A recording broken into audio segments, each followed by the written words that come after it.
to this particular session. As we celebrate the work of Professor Charles Ngwena, I'm privileged to be one of his students.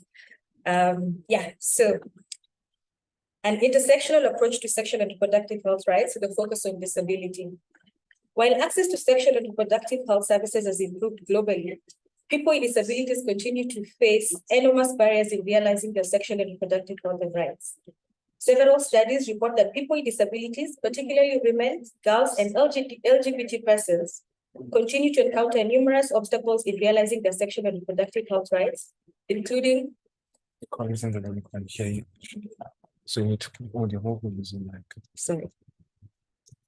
including physical inaccessibility of SRHR services and negative attitudes of health staff and community members. Furthermore, the sexual and reproductive health and rights of people with disabilities continue to be contested in many societies and quite often results in them being infantilized and held to be asexual, incapable of reproduction, or hypersexual. For persons capable of getting pregnant, disability often means denial of opportunities for motherhood. Persons with disability have the same SRHR needs as everyone else, and the challenges they continue to face with regard to realizing these rights simply reflect lack of social attention, legal protection, understanding, and support by society. This morning, using intersectionality as a theoretical framework and a method of praxis, this panel shall discuss the importance of intersectionality in realizing the sexual and reproductive rights of people living with disabilities. Intersectionality is a theoretical framework, methodology, paradigm, or lens that has its roots in the works of Black women activists and movements like the Combahee River Collective, Kimberly Crenshaw, Patricia Hill Collins, amongst others. It is an approach that recognizes that people's lives are shared by their identities, people's lives are shaped by their identities, relationships, and social factors. All these combine to create intersecting forms of privilege and oppression depending on a person's context and existing power structures such as patriarchy, ableism, colonialism, imperialism, homophobia, and racism. Intersectionality is important in ensuring substantive equality, more inclusive and responsive policy making, service delivery, and a better use of resources. Now to introduce our panelists who will be discussing this very important theme today. We have Dr. Villian Holness. Dr. Villian is an associate professor with the School of Law, University of KwaZulu-Natal. Professor Charles Ngwena was a doctoral supervisor for her thesis on access to justice for mothers with intellectual disabilities in children's court. Dr. Holness teaches in the LLB, LLM, and MPhil programs in gender and the law, child law, and constitutional law. She has supported civil society and disabled persons organizations as a board member over the years and currently is a member of the Association of University Legal Aid Institution, which supports law clinics and paralegal organizations in South Africa. Her research interests lie in access to justice for persons with disabilities, including legal capacity reform. Our next speaker is Dr. Anuli Irene Sokolo. I hope I pronounced the name properly. Dr. Anuli is a senior lecturer at the Department of Private and Property Law, University of Benin, Nigeria. She's also a solicitor and an advocate of the Supreme Court of Nigeria. Professor Charles Ngwena supervised a PhD thesis titled The Visibility of Supported Decision-Making in Protecting Adolescent Girls with Intellectual Disability from Involuntary Sterilization in Nigeria. She currently teaches gender and human rights, international protection of human rights and the law of torts to MSc, LLM, and LLB students, respectively. Her research interests lie in the intersection between disability, particularly intellectual disability, gender, and SRHR. Dr. Diana Msipa is a disability and human rights legal scholar and advocate with expertise in sexual and reproductive health rights, access to justice, legal capacity, disability rights protection in the African human rights system, children with disabilities, and the rights of persons with albinism. She is currently the manager for the Disability Rights Unit at the Center for Human Rights Faculty of Law at the University of Victoria. She also works as an independent consultant on disability and human rights law and policy, providing technical services to government departments and civil society organizations. Dr. Diana teaches African disability rights protection at postgraduate level at the Center for Human Rights. She's also an assistant editor of the academic journal the African Disability Rights Yearbook. Last but not least, Professor Helen Kombenig. Professor Helen is an associate professor at the Faculty of Law, Northwest University, where she teaches at both undergraduate and postgraduate levels. She's previously worked as a senior researcher at the Center for Disability Law and Policy, University of the Western Cape, Cape Town, which was preceded by a number of years as the project coordinator of the Gender Project at the Community Law Center. Also at the University of Western Cape. Her publications focused on disability rights as well as gender equality, with an emphasis on gender-based violence. From 2016 to 2017, she was a member of the task force convened by the International Bar Association's Human Rights Institute to examine the rights of persons with albinism. Currently, her research interests include the right of persons with physical disabilities and the development of disability rights in Africa. Now, I'll hand it over to our panelists for their presentations. I will begin. I don't know who wants to start. I think let's go according to the program. Okay. Wajin is first in the program. Okay. So we'll have Dr. Agnes going first. Thank you so much. Thank you for that warm welcome. I'm very happy to be here, and I'm going to have a very short PowerPoint presentation where after I will switch that off so we can have more of a discussion. Let me just try and share that with you.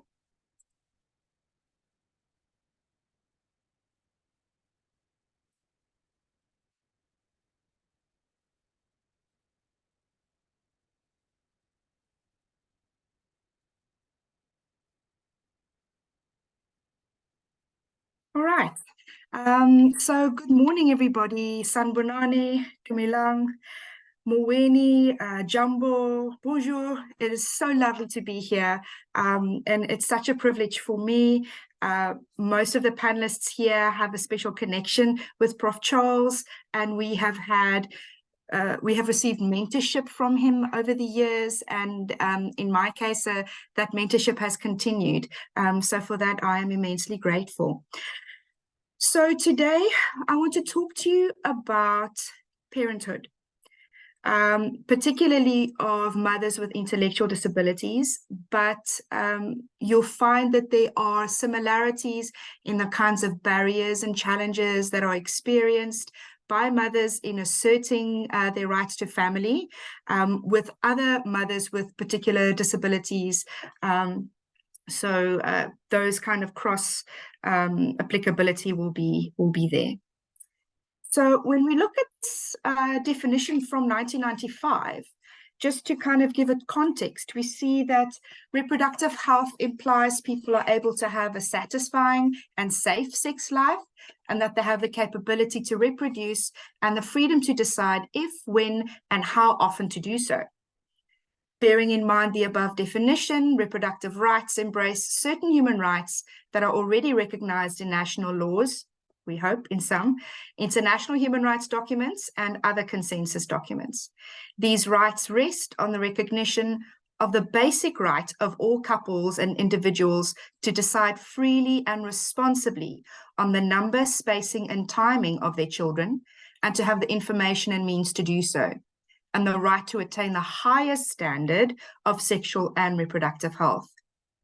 It also includes the right to make decisions concerning reproduction free of discrimination, coercion, and violence. And for me personally, this last sentence is vital for the conversation that we're having today. So Shoham in 2017 explained something that most of us in the room understand very clearly, which is that reproductive health includes the components of the health aspects as well as the autonomy aspect. But when we look at persons with intellectual disabilities and some with psychosocial disabilities, neurodevelopmental disabilities as well, disabilities where there is a cognitive element, and there are assumptions made about the ability of the person to speak for themselves and to make decisions for themselves. in those instances, autonomy and agency is often impaired, right? So that is negated, that is violated.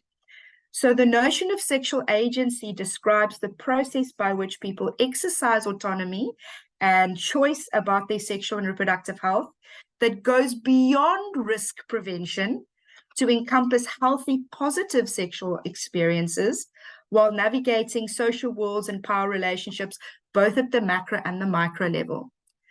So for persons with intellectual disabilities, the experience of exercising their sexual autonomy within the family environment, within their community environment, can be severely constrained.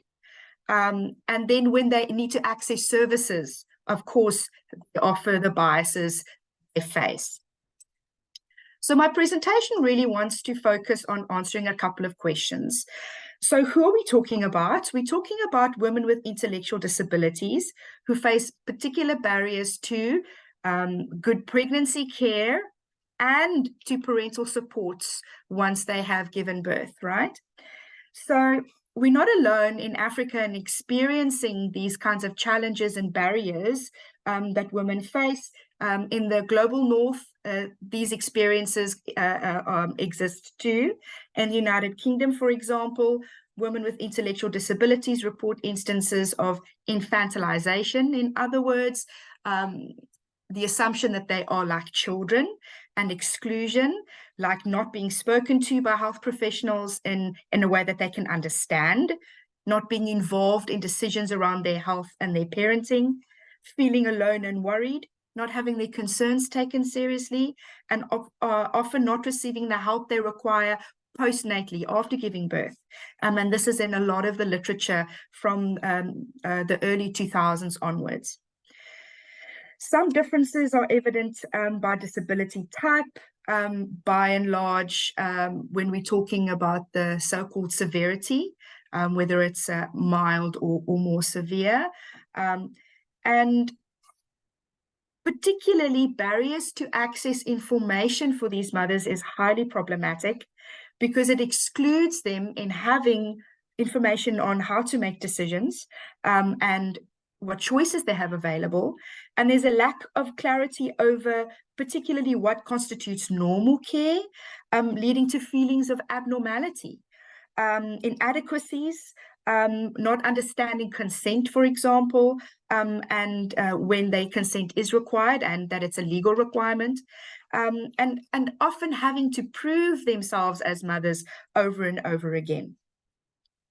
So these mothers face discrimination and are 32 times more likely to lose custody of their children post-delivery.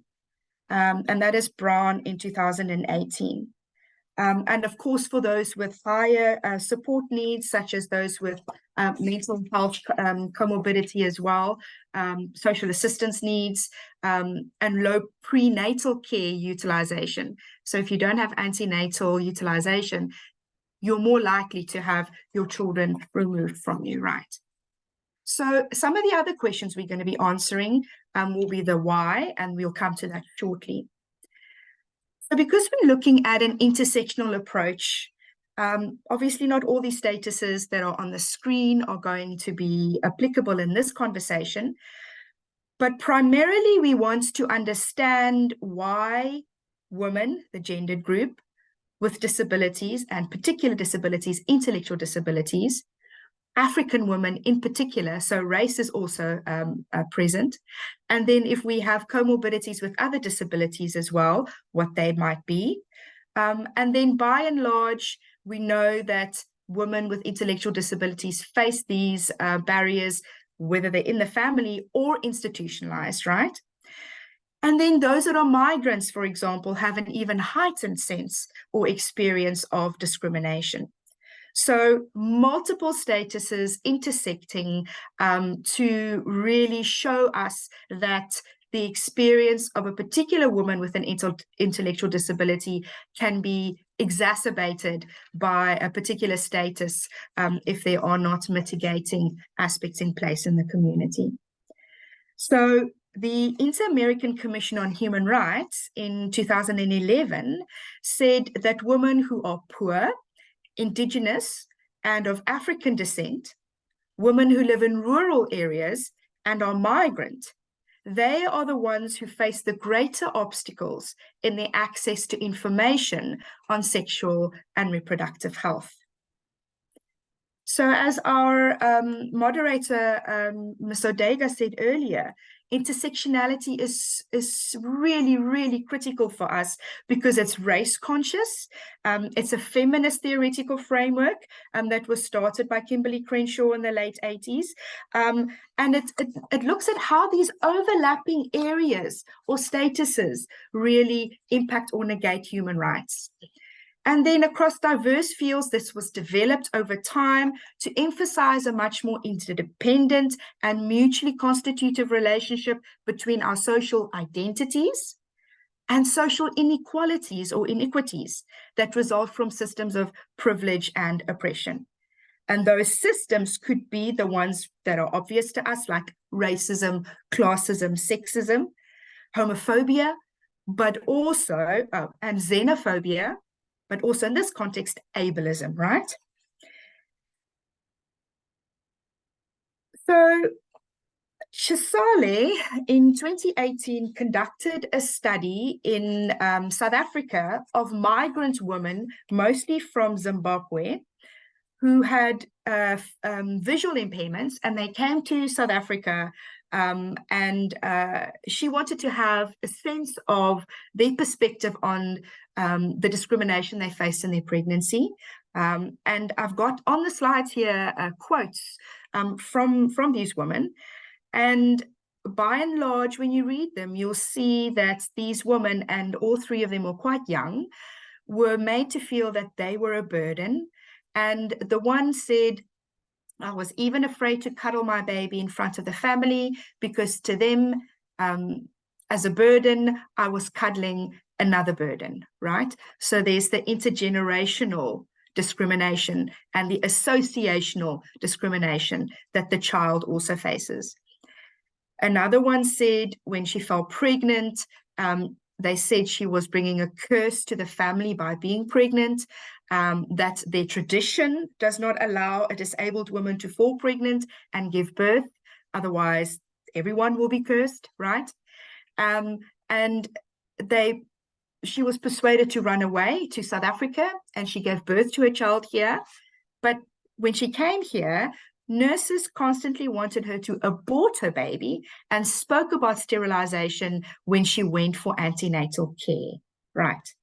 So some of these themes will be picked up by our other speakers later on around sterilization, for example, and forced abortion.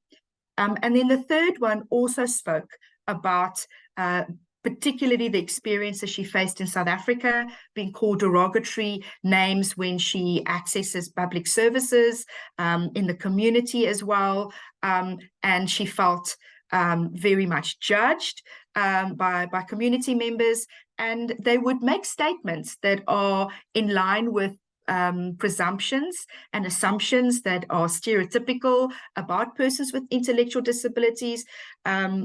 She said, for example, people said that she has sex like animals, right? So there are perpetuations of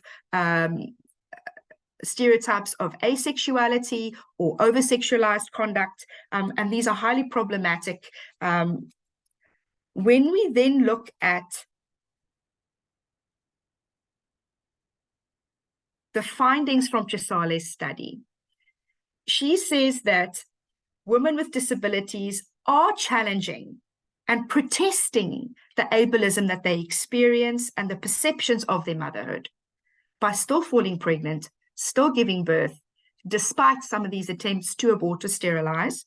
And they in particular argued that the binary perceptions of ability and disability are informed by the patriarchal ideologies within their communities, and able-bodied women, their aunts, their mothers, their grandmothers, fears of being associated with the vulnerability of disability.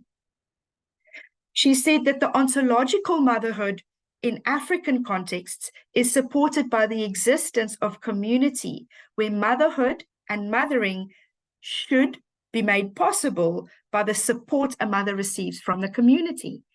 And for me, you know, when we talk about Prof. Charles's contribution, the notion of Ubuntu is very much embedded in this thinking, right?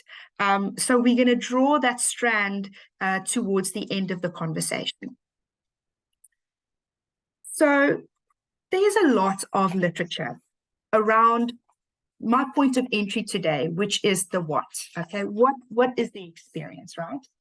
So the experience that you've seen so far is stereotypes and biases and presumptions in relation to sexual reproductive health rights, including on parenthood, and then also the risk factors that are overemphasized, for example, the risk of gender-based violence.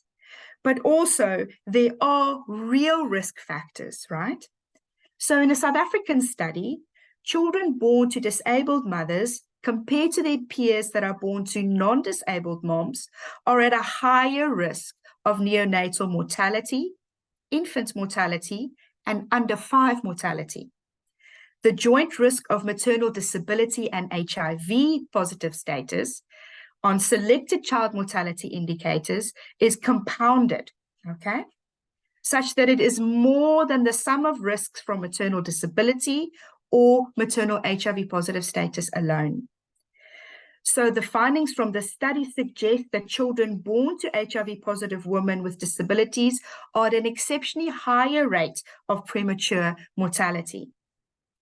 And the authors here postulated that established inequalities faced by women with disabilities may account for this increased risk. Established inequalities. So there's nothing physiological about this. It is the inequalities that exist within society and the barriers that they have to overcome in order to access healthcare, nutrition, social security, and public services. They said that given maternal HIV and disability, that they amplify each other's impact on child mortality, addressing their related needs, whether it's disability related or HIV related, and understanding the pathways and mechanisms contributing to these disparities is crucial, right? So that is from Akabarishov and others. Then one of the other challenges we face, and this is something that researchers perpetuate, it is quite important for us to understand the challenges and the barriers that persons with disabilities experience, and that parents and caregivers of persons with disabilities experience. It's vital so that we can make sure there's respite services, that social security is in line, that we have economic empowerment, all the lovely things that we need to put in place. However, if we overemphasize caregiver burden, what we then do is we then say that the person with a disability is a burden and will remain a burden through their life cycle, even when they're an adult, okay? So we have to be careful what we research and how we research and how we package it, because that in itself can perpetuate the stigmas. So Miriam Combrink has consistently shown that in South Africa in particular, women with intellectual disabilities are at greater risk of facing gender-based violence. So this, of course, also feeds into the scheme of the risks and the protective factors, such as support from family to these women. Now, what is the challenge? The challenge is, by and large, eugenic policies and legislation have been abolished in many countries. Not all of them. For example, women with intellectual disabilities may still be sterilized without their consent in South Africa in terms of the law, and in other countries too. But by and large, most of these have been done away with. But the eugenic schema, McConnell says, is now encoded. So it is within our perceptions, right? And this is pervaded through a multiplicity of social arrangements and practices that deny adults with intellectual disability the respect, opportunity, and means necessary to participate on par with others in social life, he says. And these kinds of practices include covert or coerced contraception, discriminatory child welfare interventions leading to high rates of custody deprivations. So pardon? Just to give you 2 minutes heads up. Thank you. So one of the opportunities we have to turn things around is the guidelines that have been issued on deinstitutionalization. So in South Africa, not a significant portion of persons with intellectual disabilities are in institutions, right? But there are a proportion. The institutionalization principles require us to deinstitutionalize and put in place supports within the community for these people re-entering in the community to have access to a community life that is fulfilling, right? But in the meantime, those that have remained within communities have still suffered the injustices of exclusions, right? So my hope is that while we and the Committee on the Rights of Persons with Disabilities, while we are looking at how we should best implement these, while countries are looking how they should best implement these, that we will put in place the necessary support structures within communities to assist persons with intellectual disabilities to access their sexual reproductive health rights. And of course, I am here being particularly positive in a situation that is currently very negative. So the negativity is, by and large, the continued intersexual discrimination that these women face, the associational discrimination that their children face, okay, and the perpetuation of the arguments that it costs money to provide supports for persons to exercise their sexual reproductive health rights or to exercise their legal capacity in order to exercise these rights. And that is a fallacy because it's not true. Many of the supports are already existing or are low cost, right? So just in conclusion, I've got 2 more points to raise. The first point is that I conducted a study from my doctoral thesis that looked at some of the stakeholders involved in child custody deprivations in South Africa. And in this instance, in particular, we were looking at social workers and the clerks of the family courts, the children's courts. And here, there were presumptions made about the ability of the mothers to parent that were sustained throughout the court process and were in part the reason why the children were removed from the parents without adequate evidence, and in some instances based on fallacies, right? And then my last point is the how. How do we remedy this, right? So Charles Ngwena gives us some guidelines on how to go about this. He focuses on the life cycle effect of discrimination and exclusion in his work, which means that you don't just look at the discrimination the child faces, you anticipate that the child will become an adult and their rights and needs will evolve, and what will they be? So that is something I take from his work. His emphasis also on intersectionality remains ever present. The fact that the CRPD doesn't have a one-size-fits-all approach and it needs to be contextualized for the particular person or community concerned. And then, of course, his emphasis on Ubuntu, and that's what I raised at the beginning. So many of the legal interventions that we often propose as lawyers are sometimes unlikely to be successful unless they are paired with social interventions as well. And those require us to put in place measures of accountability for those actors in society that are supposed to implement those social interventions, whether they are social workers, whether they are national human rights institutions like human rights commissions on awareness and information. And crucially, for persons with intellectual disability, access to information about their rights is for me one of the keys. And in order for them to access this information, it needs to be accessible and adapted to their needs. Thank you. So much, Dr. Holmes. In the interest of time, we'll quickly jump to the next presenter, who's Dr. Anuli.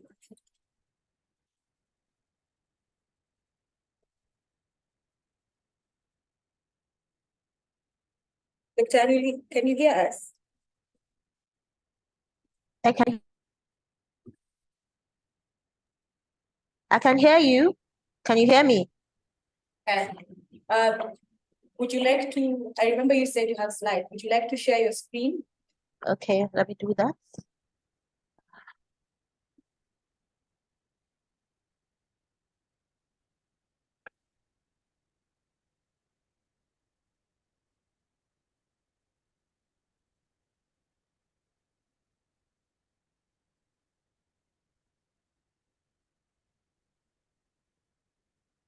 Okay.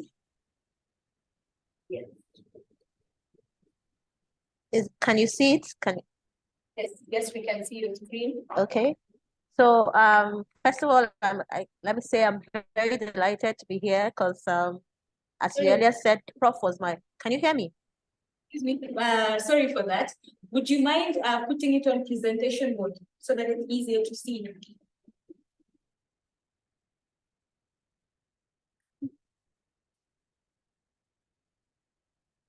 Experience the internet.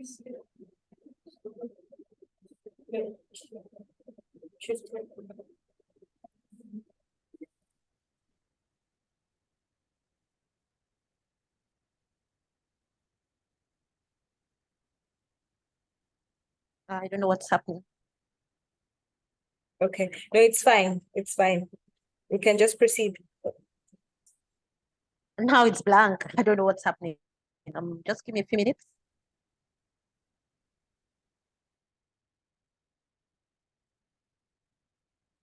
Wow.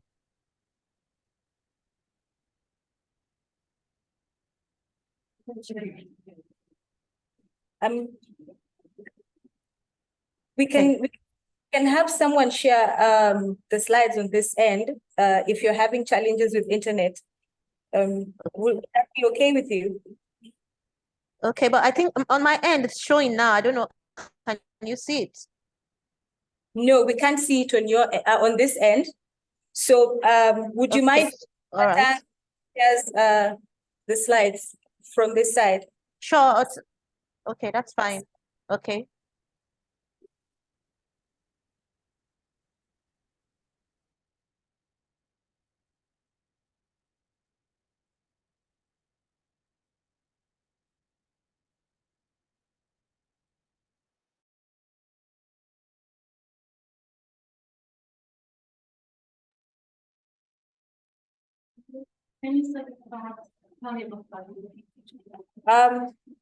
Could you maybe turn off your video? I think that would help with the bandwidth.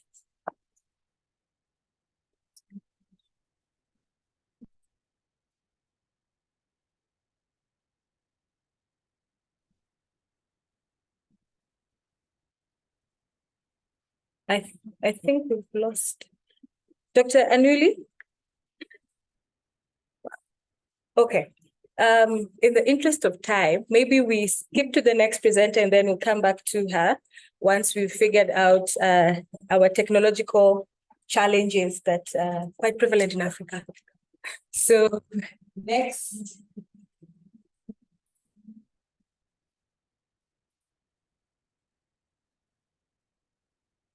We're going to have Dr. Diane Tupa.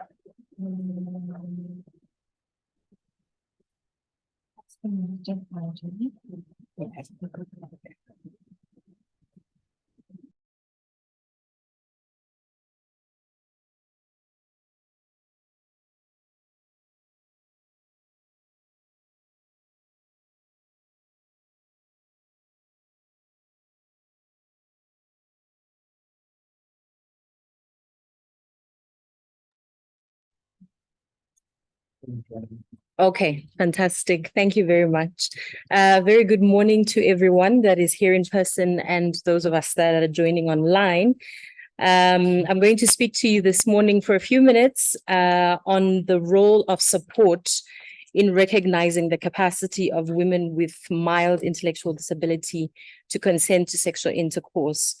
So this is essentially a snippet of my doctoral thesis that was supervised by Professor Charles Ngwena.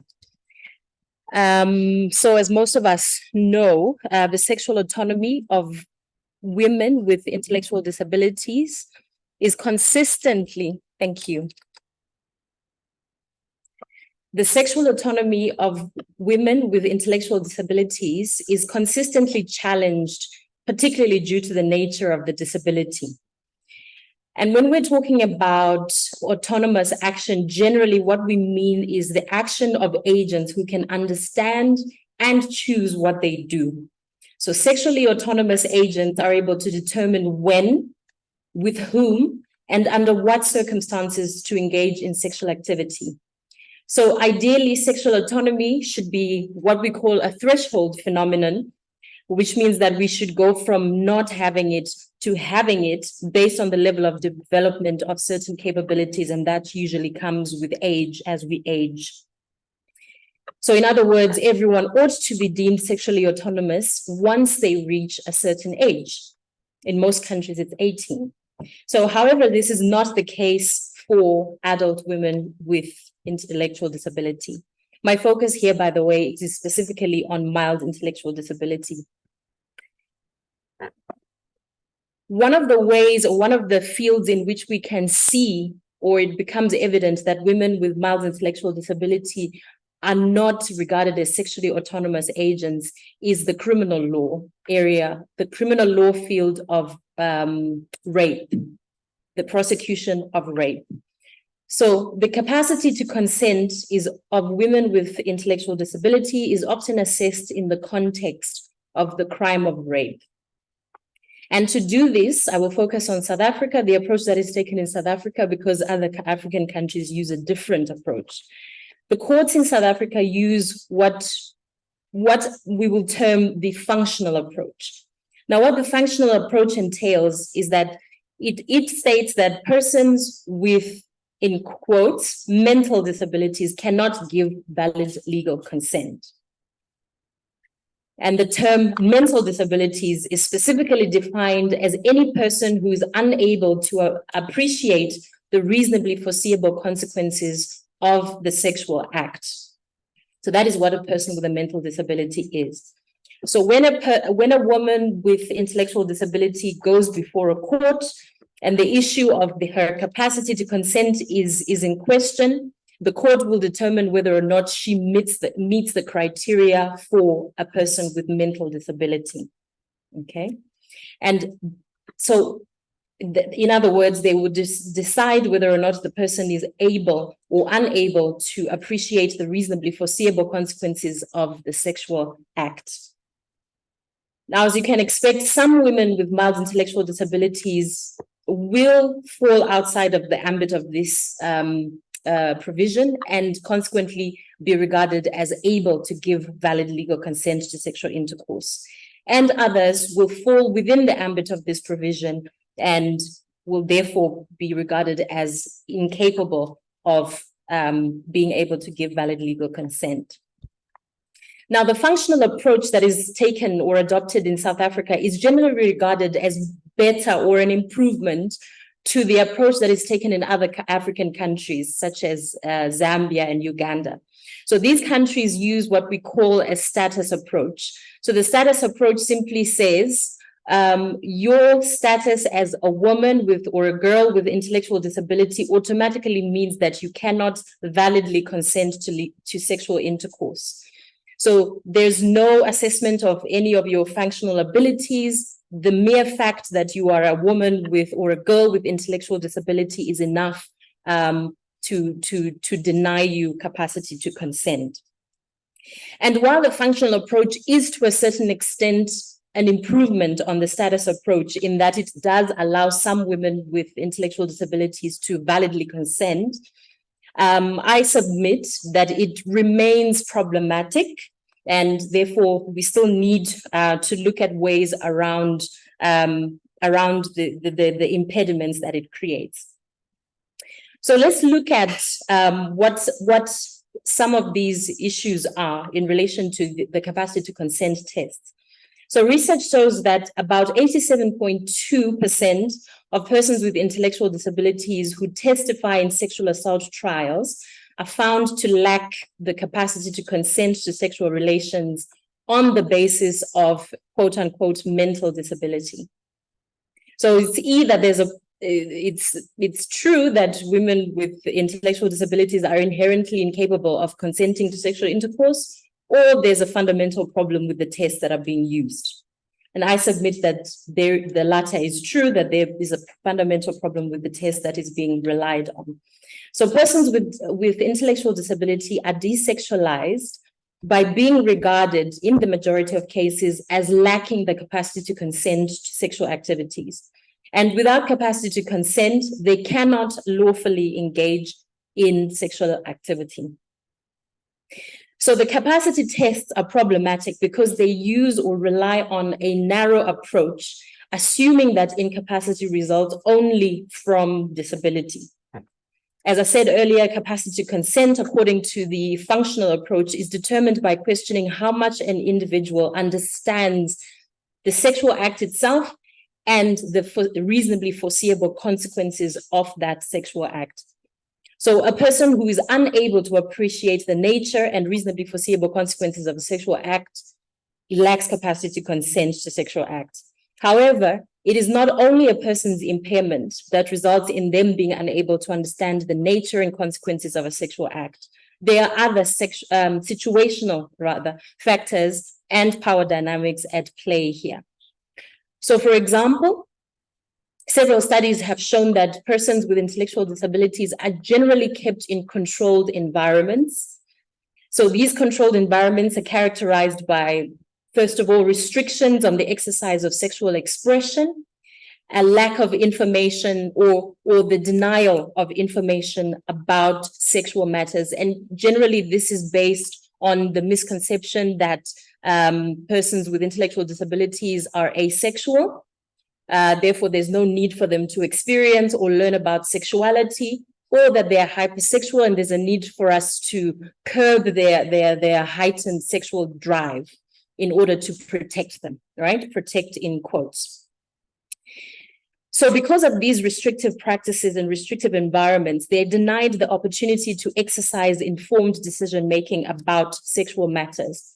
And this leaves them in what is sometimes called a catch-22 situation, where they are not afforded sufficient educational or experiential opportunities to understand sexual decisions and their consequences, but at the same time are precluded from engaging in sexual decision-making on the basis of that lack of knowledge by legislative and judicial constructions of capacity to consent. Now, there's a human rights aspect to this issue of capacity to consent. And it is to do with the right to legal capacity that is enshrined in Article 12.2 of the CRPD. So the functional approach essentially fails to recognize universal legal capacity.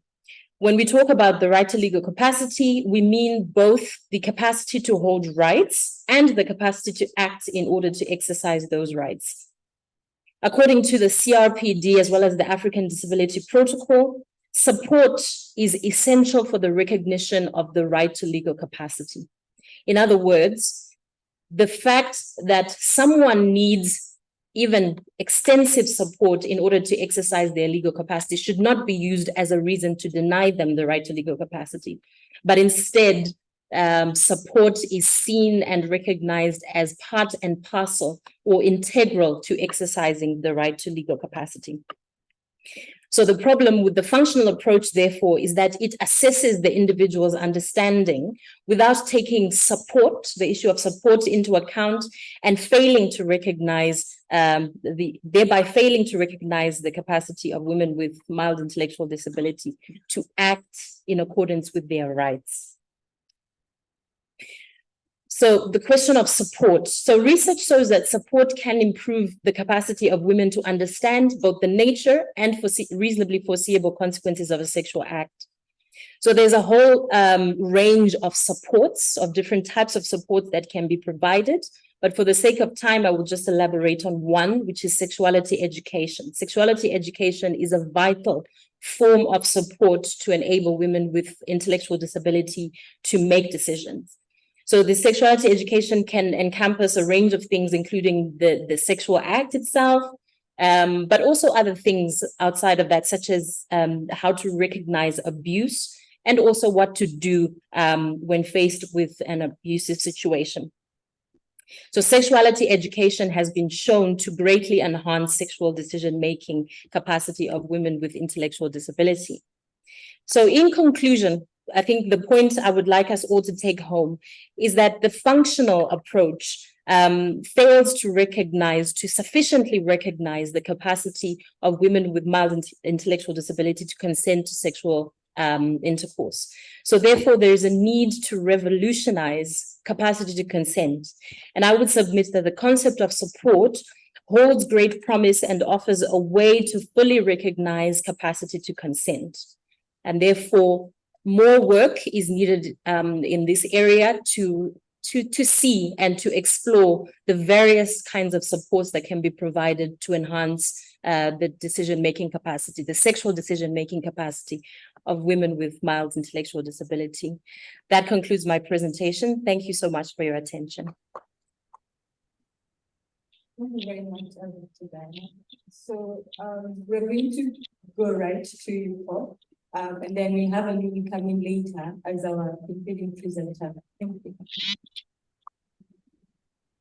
Thank you very much. Do I need to? You're showing your presentation. Yes. Are you logged into the meeting? No, do I need to log? You could, just so you can continue Okay. sitting where you are.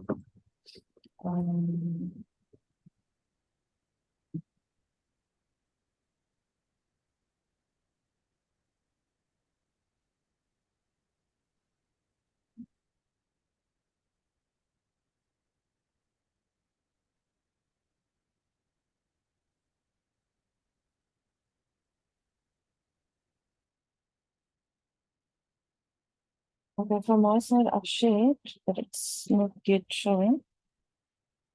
There you go. There you go.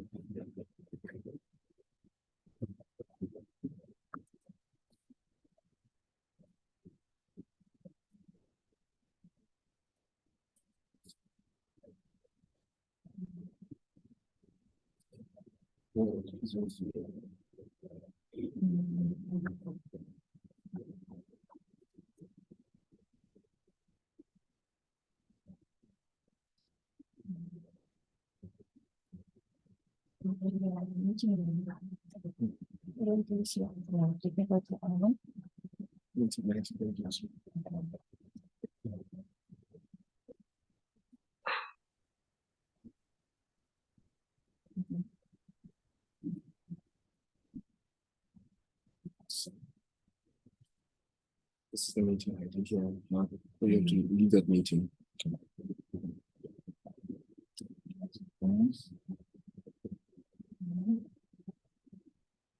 It's not on Teams, it's on Zoom.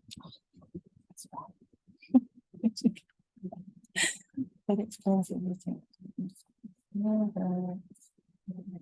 Sorry. For those online, just give us 2 more minutes. We are sorting out the presentation. Maybe just search for it.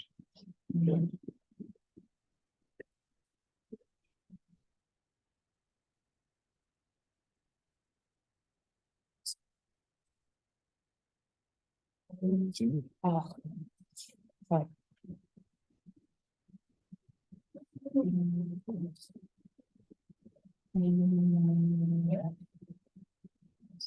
Join it. Yeah, and then it is 960 967. Oops, 960 no, 960. 8 Yes, 67 7, 6 6 1, 3, 5. Yes, 1. Okay, okay, yeah. Join. Then and over here. Okay, let me try. Oh no, this is going to be a problem. What is the alternative? You can present it from that day. Okay. Do you have a stick? Yeah. Yeah. Okay.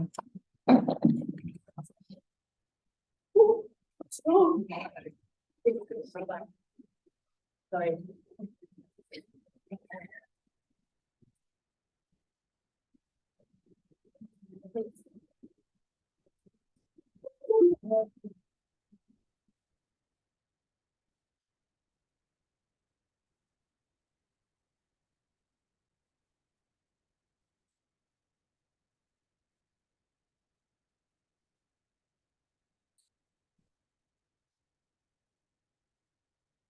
Let's just choose people who keep it online. Okay.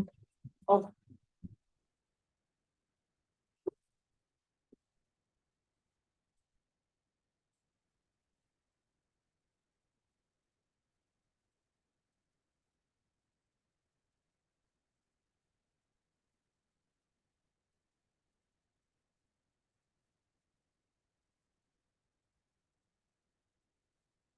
Okay, thank you very much for the assistance. Good morning, everyone here in the venue and online. I apologize for the slight delay, but you know that when you reach a certain age and you try to work out technology in a rush, your fingers turn to pineapples. So that is unfortunately what happened here as well. What I'm going to be talking about this morning is I've taken the liberty of naming it Exploring the Edges.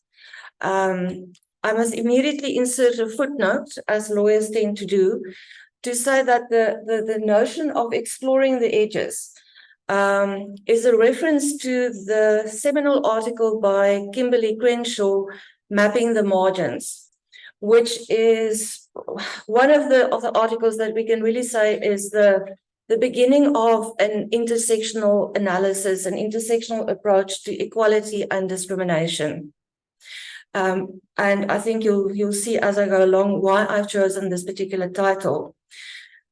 I've taken a slightly different approach to my two colleagues who have already presented. Instead of looking at the substantive content of a particular overlap between disability and sexual and reproductive health rights, what I've chosen to do is to look at the work of Prof. Charles in a very limited way, because I'm sure that you'll agree with me that with such a prolific author, one can only touch on a very small sample. But I've tried to look at some of his work and to see how his work has developed in terms of our understanding of the convergence of disability, discrimination, and sexual and reproductive health rights. So what I'm going to be looking at, first of all, is the question of developing a disability method. This looks predominantly at Prof. Charles's doctoral thesis that he completed in 2010, and then also drawing from that, employing an intersectional analysis, an example of what this might look like. Then I'm going to look a bit more about pulling together feminism and the social model of disability, because I think that this is one of the primary contributions that Prof. Charles has made in this particular context. Then I'm briefly going to speak about disability and social and reproductive health rights. I'm going to look at the transformative function of the approach that he has used, and then I'm going to draw some conclusions. So first of all, in terms of developing what Prof. Charles terms a disability method, I think it's really important for us to understand that comprehending intersectionalities, in other words, intersectionalities would be, to oversimplify it very much, would be where different systems of oppression or different systems of discrimination interact to produce something that is actually quite different from the two systems of discrimination that we combined there. So his understanding of intersectionalities is an integral part of the disability method. He basically draws on feminist readings of equality and oppression. And as I said earlier, I think this is one of the key contributions that Prof. Charles has made in terms of disability scholarship. It's by no means the only one, but I think this conceptualization is a really important one. He also brings in critical race theory. I have already referred to Kimberly Crenshaw. And as I said then, he combines feminism and the social model of disability. The social model of disability, as we know, is in itself an expression of a convergence, because according to the social model of disability, disability can be described as the point where an impairment intersects or interacts with social or cultural or economic barriers, which then impede on the full participation of the person in society. So the very social model in itself holds an understanding of convergence. So just to give you an example of what employing such an intersectional analysis looks like. In his doctoral thesis, Prof. Charles refers to intersecting vectors of inequality when he is describing the position of African women under apartheid, because he explains very eloquently how race and patriarchy combined to put African women in a unique position in terms of disempowerment. He also refers to the question of how difference is constructed, in this particular instance with reference to sexual orientation, in such a way that anybody who is regarded as different in terms of the context of sexual orientation now is basically seen as the other. And this obviously is the beginning of discrimination and ultimately disadvantage. I think what is very valuable is that he places disability within apartheid's racial pyramid. He demonstrates quite appropriately how white persons with disabilities were still in a better position than Black persons with disabilities. If I can paraphrase Orwell, under apartheid, all persons with disabilities were discriminated against, but some persons with disabilities were discriminated against more. So, in terms of why feminism and the social model of disability actually give us a unique vision or a unique approach, Prof. Charles takes this theme further in his journal article in the South African Journal on Human Rights in 2014. He says specifically, on account of its theoretical range, feminism has developed an archive for recognizing intersectionalities. And I think just as, once again, as a footnote, you can get just a sense here of what Prof. Rebecca Cook was referring to yesterday in terms of the eloquent formulation of Prof. Charles's writing. Because he identifies that the social model of disability and feminism have various things in common. First of all, they aim to disclose and to act as a check on structural power, and they have as an aim to counter hegemony and, as I said earlier on, to look at how difference is constructed. And they are both aimed at achieving equal participation by all social groups, which, if you are familiar with Article 1 of the Convention on the Rights of Persons with Disabilities, is almost a formulation of what the convention aims to do, including those who were historically excluded. And then, again, just a direct quote. Ultimately, these epistemologies, those are now feminism and the social model of disability, challenge the status quo with a view to influencing distribution of power and economic resources. And I'm quite sure that you will agree with me that social and reproductive health rights is one of the areas where economic resources very much come into the picture. Which brings us to the intersection of disability and social and reproductive health rights. Prof. Charles cautions that a failure to see a multiplicity of identities and affiliations, or to accommodate intersectionalities and even struggles within the social group seeking equality in affirmation, paradoxically renders equality an oppressive hegemonic blunderbuss. once again, you see the very eloquent formulation. This is a quote from his publication on Africanness in 2018.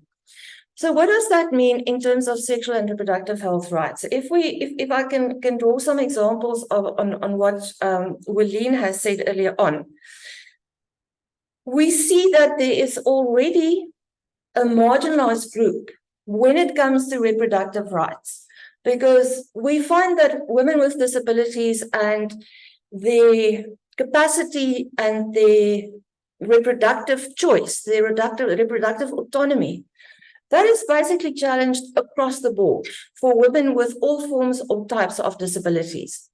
But then within that, we can still appreciate further multiple identities, because we find that the position of a woman who might have a psychosocial disability, who might find her autonomy, her capacity to make decisions about reproduction. For example, the fact that South African legislation still allows for forced termination of pregnancy and forced sterilization.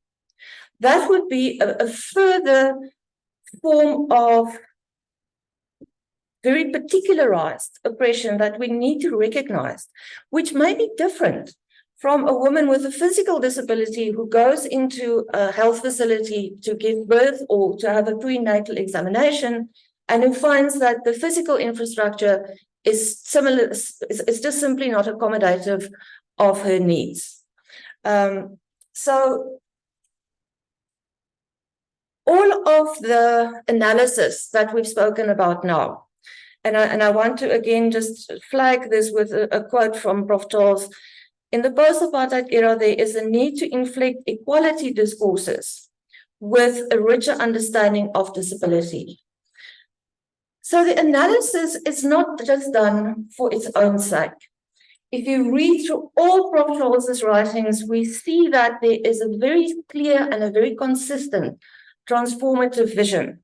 He refers, for example, to the notion of inclusive equality in the context of disability. Very often he uses the phrase radically transformative discourses. And I think that is the only way that one can even conceptualize a form of disability equality, is that it has to be radically transformative. And he also follows what I've termed an expansive approach, in the sense of not only expanding the borders, but also in terms of expanding disability scholarship on the African continent. I think we're going to be discussing that in more detail later on. But I don't think that there's a single disability rights scholar on the African continent who has not in some way been influenced by the work of Prof. Charles. So finally, the Convention on the Rights of Persons with Disabilities, the first international human rights treaty to focus exclusively on the rights of persons with disabilities, is often referred to as a paradigm shift. But I would also like to make the proposition, or to put forward the proposition, that the work of Prof. Charles, in terms of disability, but also more broadly in terms of sexual and reproductive health rights, has been a paradigm shift in terms of looking at capacity, autonomy, and very specifically nuanced forms of discrimination and oppression within the African context. I'm going to almost conclude with a phrase from another celebrated African scholar, Frans Fanon, who said, "Let me be a man who questions." And I most certainly think that that describes Prof. Charles as well. And then I'm going to definitely now conclude on a personal note. I think that my own work would have been much, much poorer without the influence and, I would even say, the mentoring of Prof. Charles. I wasn't fortunate enough for him to have supervised my doctoral dissertation, although there is still time. But I have been working with him very closely for a number of years, and it's been a complete privilege. And he has definitely exerted his influence, not only in terms of my work around disability, but I think also in terms of my ongoing questioning of my own sense of Africanness. Thank you very much. Thank you very much, Paul. We are all questioning our Africanness after reading that book. So we're going to have Anuli present. Yes, Anuli, you have 10 minutes to present. Okay, thank you. Please, could you share the screen? I'm so sorry about what happened earlier. Internet woes. So please bear with me. Could you share this? Could you share the slides on the screen, if possible, please?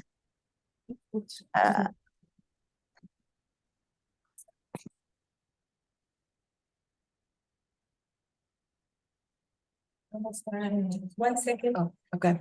Let me not get involved because then things go bad. I'm almost.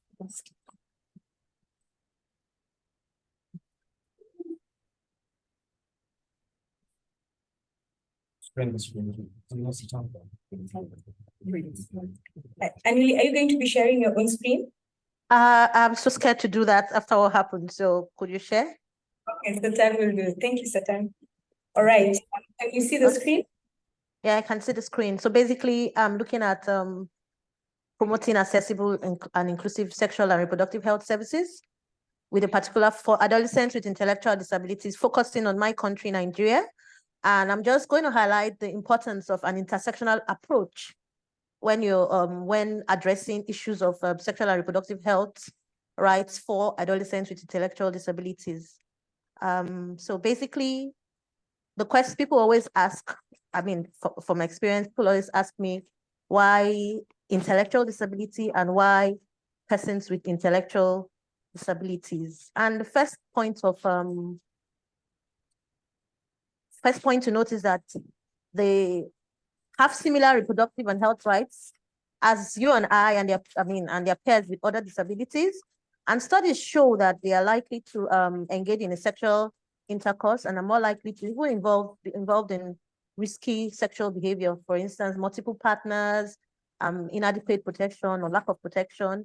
And then more importantly, they are more at risk. Studies have shown, my PhD study, studies by Aderemi and Pilar in Nigeria have shown that adolescent girls with intellectual disabilities are more at risk of their sexual and reproductive health rights being abused.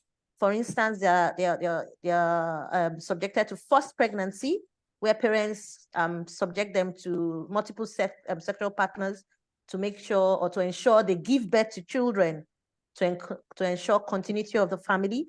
They are more likely to be forced into marriage, more likely to be sterilized, more likely to be forcefully involved in contraception, and of course, their denial of legal capacity and decision making. They are hardly allowed to make decisions for themselves, and of course, they are very, very prone to sexual abuse and exploitation. And currently in Nigeria, there's an advancement when it comes to rights of adolescents or children with disabilities, particularly with regards to education. But these interventions have overlooked sexual and reproductive health rights. I'm not really going to focus on the barriers because Dr. Holness has done that, all the barriers they face. So I'll just I have summed the barriers into 4 themes. And the themes are with regards to policies, law and policy, capacity building, support, and education and information. And this is where you can see the problem where if intersectionality is not taken into consideration, how this policies, capacity building, support, education can almost be, will I say, not meaningful, or they don't have a meaningful impact because of people, the policymakers or interventions not taking into considerations these things. So I'll go to the laws and policies in Nigeria. So most of the laws don't promote inclusion and accessibility because that's what my focus is. For instance, our Discrimination Against Persons with Disabilities Act, Prohibition Act, talks about free health services, sorry, pardon me, in section 21, but doesn't even mention sexual and reproductive health rights. It only mentions provision of special communication at hospitals. And even at that, the communication, it doesn't even state what type of communications should be provided. The same thing with the National Health Act 2014, which is the main law governing health issues in Nigeria. However, there's a national policy on sexual and reproductive health rights for persons with disabilities, with an emphasis on women and girls, which contains a lot of strategies dealing with inclusion and accessibility for women and girls with disabilities, which also covers intellectual disabilities as well. There are a lot of strategies now in Nigeria focusing on and projects focusing on adolescents. For instance, the Hello Logos project, the Reach Out project, which is centered at promoting adolescent sexual and reproductive health. But you can see the problem where the problem with this is because they don't take into consideration intersectionality. So these projects and strategies do not take into consideration the needs of persons with disabilities, and in particular persons with intellectual disabilities. The same thing goes for our sexuality education. So Nigeria currently, or was has a sexual education policy, which I think is very important for adolescents because it will help in promoting sexual and reproductive health rights and making them understand issues surrounding sexual and reproductive health rights. So we practice the family life and HIV education curriculum, which has been in place since 2003. Interestingly, initially, it was called sexuality education curriculum, but because of conservative views from parents, religious organizations, and some political parties, conservative political parties, the name was renamed to the Family Life, HIV and Education curriculum.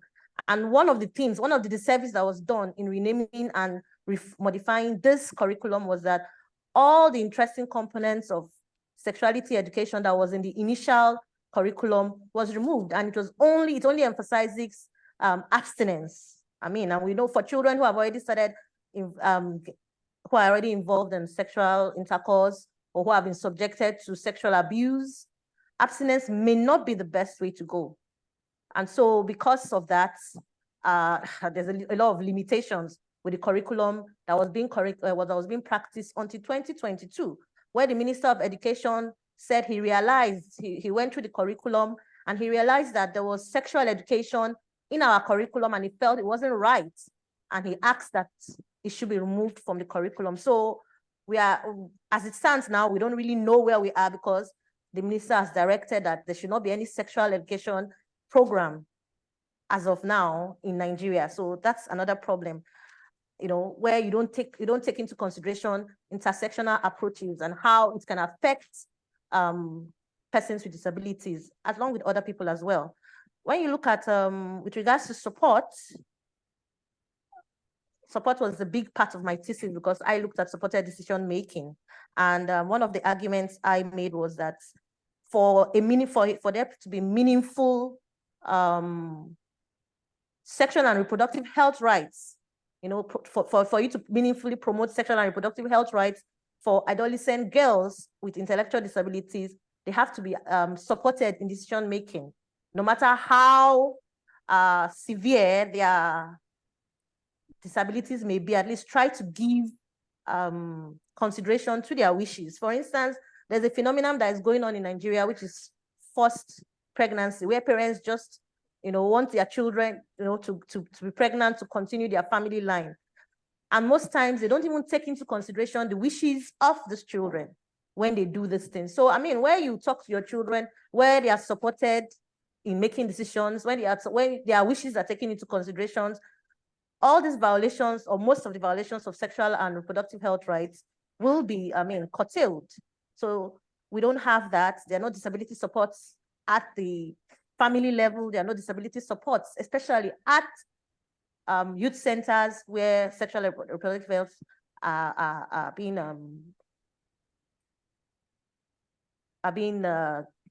given. And then, you know, at the community level where you have community health centers, there's no support to ensure that children or adolescents with intellectual disabilities are given the avenue to be able to exercise their rights on an equal basis with their peers without disabilities or with peers without with other disabilities. There's also communication barriers, you know, when it comes to accessing information. It's not provided in accessible forms. In most hospitals that I have visited or have worked on for my project, you find out that you don't find adolescent-related information provided in accessible forms, not just for persons with intellectual disabilities, for persons with other disabilities as well. And that's a problem because it shows the lack of the policymakers' thinking when it comes to intersectionality and how it can further discriminate or result in discrimination for persons with disabilities. Another problem we have is with regards to capacity building and training. Many health workers, many health personnel do not understand disability. They don't understand why persons with disabilities should even access sexual and reproductive health rights. So there's a negative attitude from them, from teachers as well in schools, because most of my projects deal with talking with teachers. There's a judgmental attitude towards sexual activity for persons with disabilities, and of course, persons with intellectual disabilities who society deems should not be involved in sexual intercourse, should not be parents, should not have anything to do because of the myths and stereotypes that are associated with disability, as highlighted by Dr. Holness. So you have unprofessional behaviors from healthcare providers. And then, of course, in Nigeria, there's this perception that only married people should access sexual and reproductive health rights. I mean, and then you find one of the things I found in my research was that teachers use corporal punishment, misinformation, and fear to discourage adolescents with intellectual disabilities and other disabilities as well from engaging in sexual activities. And all these things further disable them and further limit their rights when it comes to the issue at hand. So when you look at all these four broad areas I've looked at: capacity building, education, and information, because you hardly find access to education access to information or awareness programs for persons with intellectual disability. Just teaching them about sexual and reproductive health rights, teaching them about problems with risky sexual behaviors, HIV education, and whatnot. You find out that all these things, all these issues, all these themes, these 4 themes highlight the importance of taking an intersectional approach when it comes to sexual and reproductive health rights.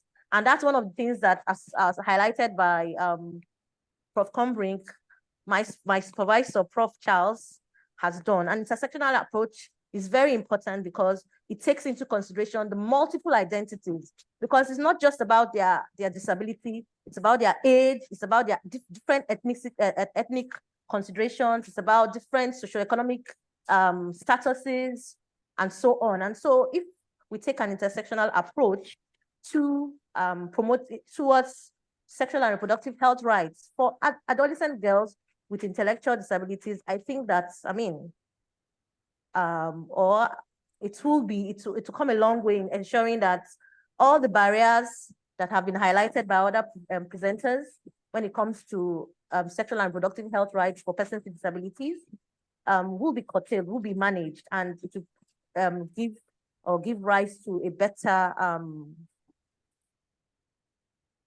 quality of life, not just for them, for everyone, because if an intersectional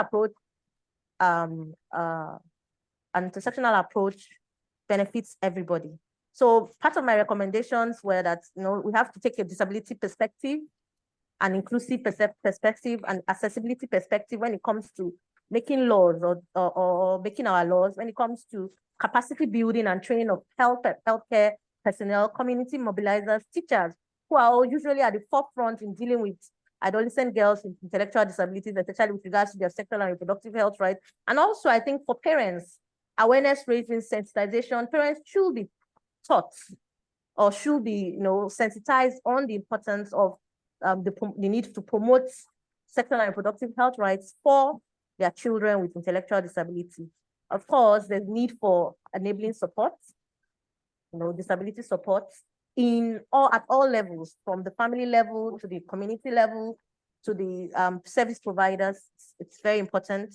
And then, of course, a comprehensive sexuality education curriculum that does not just focus on only abstinence, because I think focusing on abstinence does a disservice, not just to children with intellectual disabilities, but to other adolescents as well. And then, of course, accessible information. That is one of the biggest problems children or adolescents with intellectual disabilities face when it comes to accessing sexual and reproductive health rights.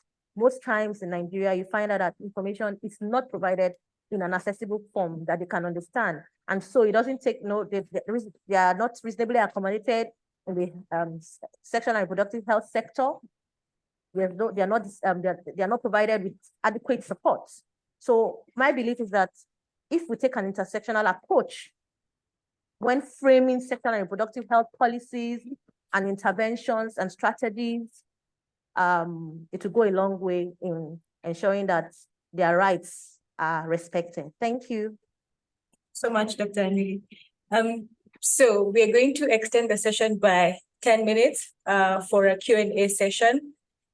So are there any questions to our panelists? Right.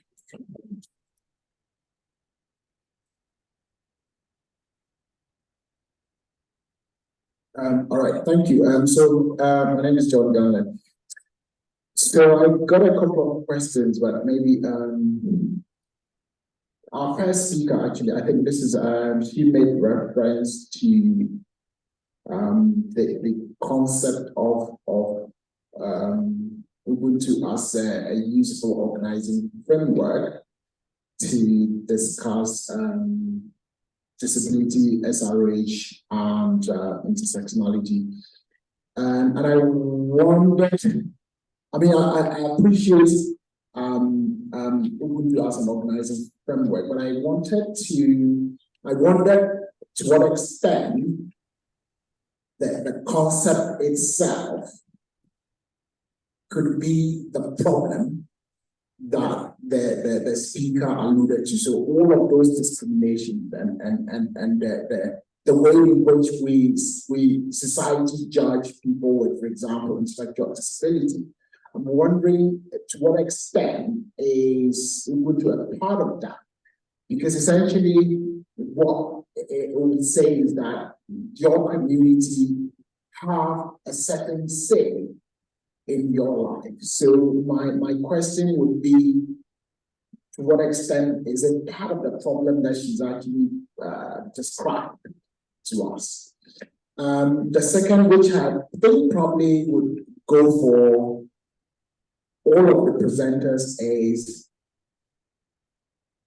how do you see us utilizing intersectionality in designing interventions to address a lot of the issues you've talked about?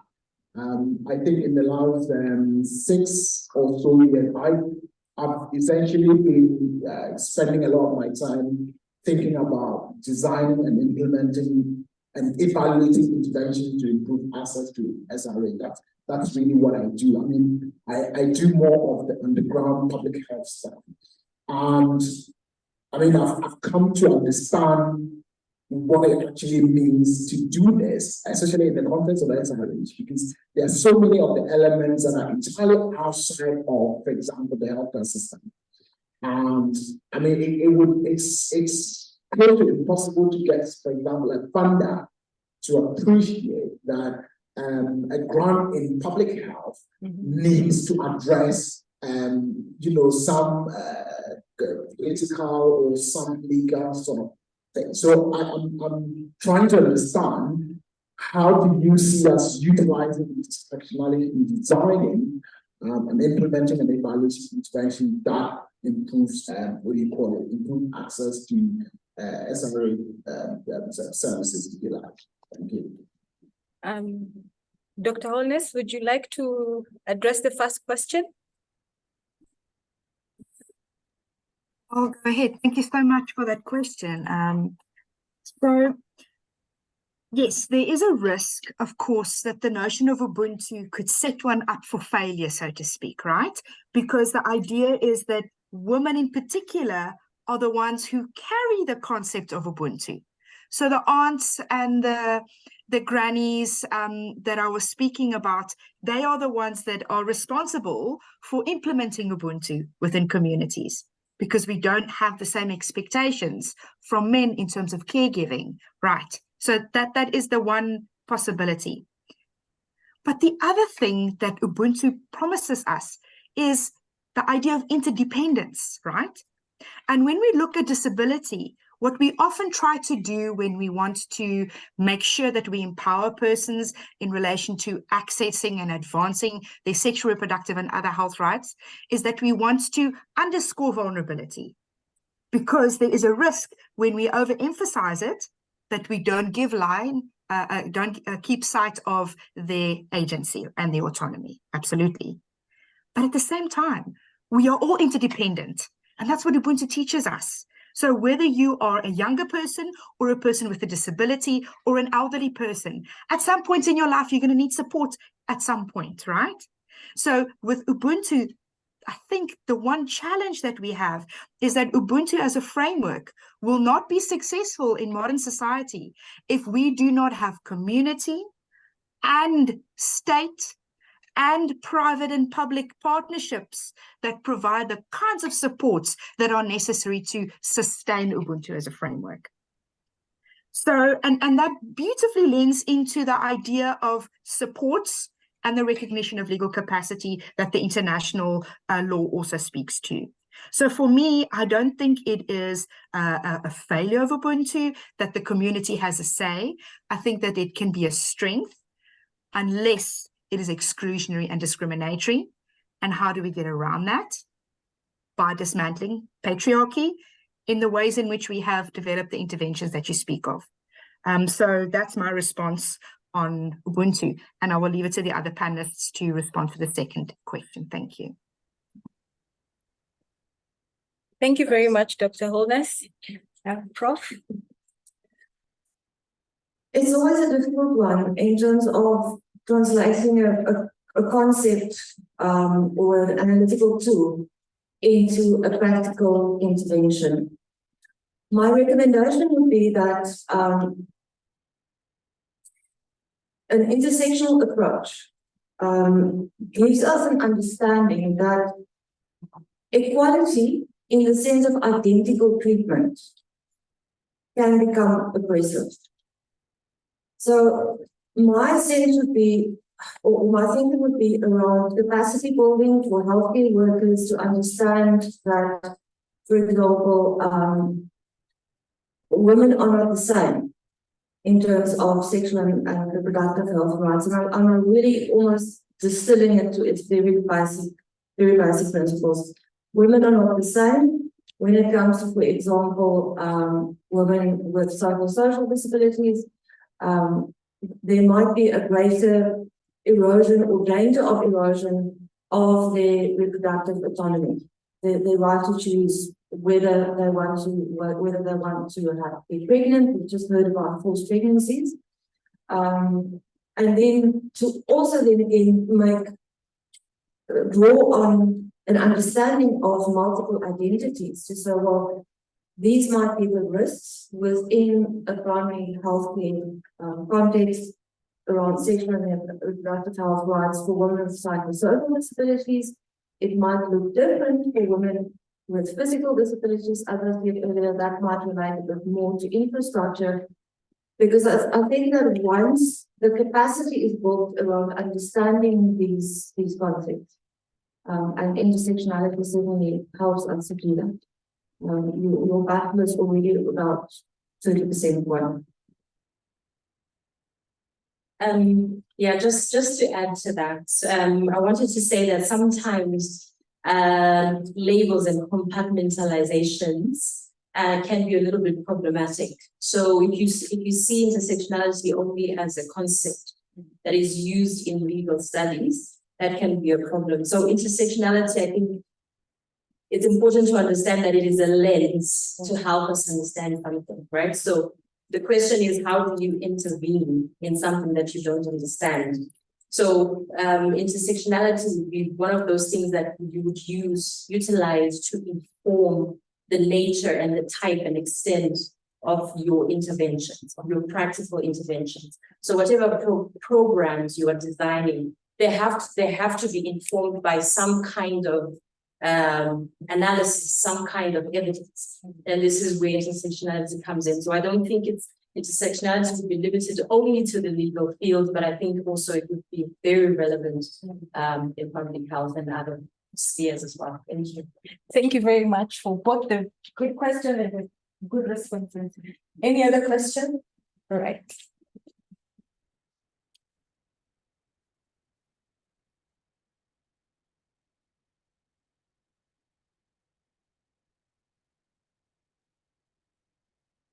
So just generally for the panel, I would just like to know what challenges do we face when researching, advocating, raising awareness, and normalizing the rights of women living with disability to sexual health and to experience sexual pleasure, especially women with mild intellect. Women who are wheelchair bound.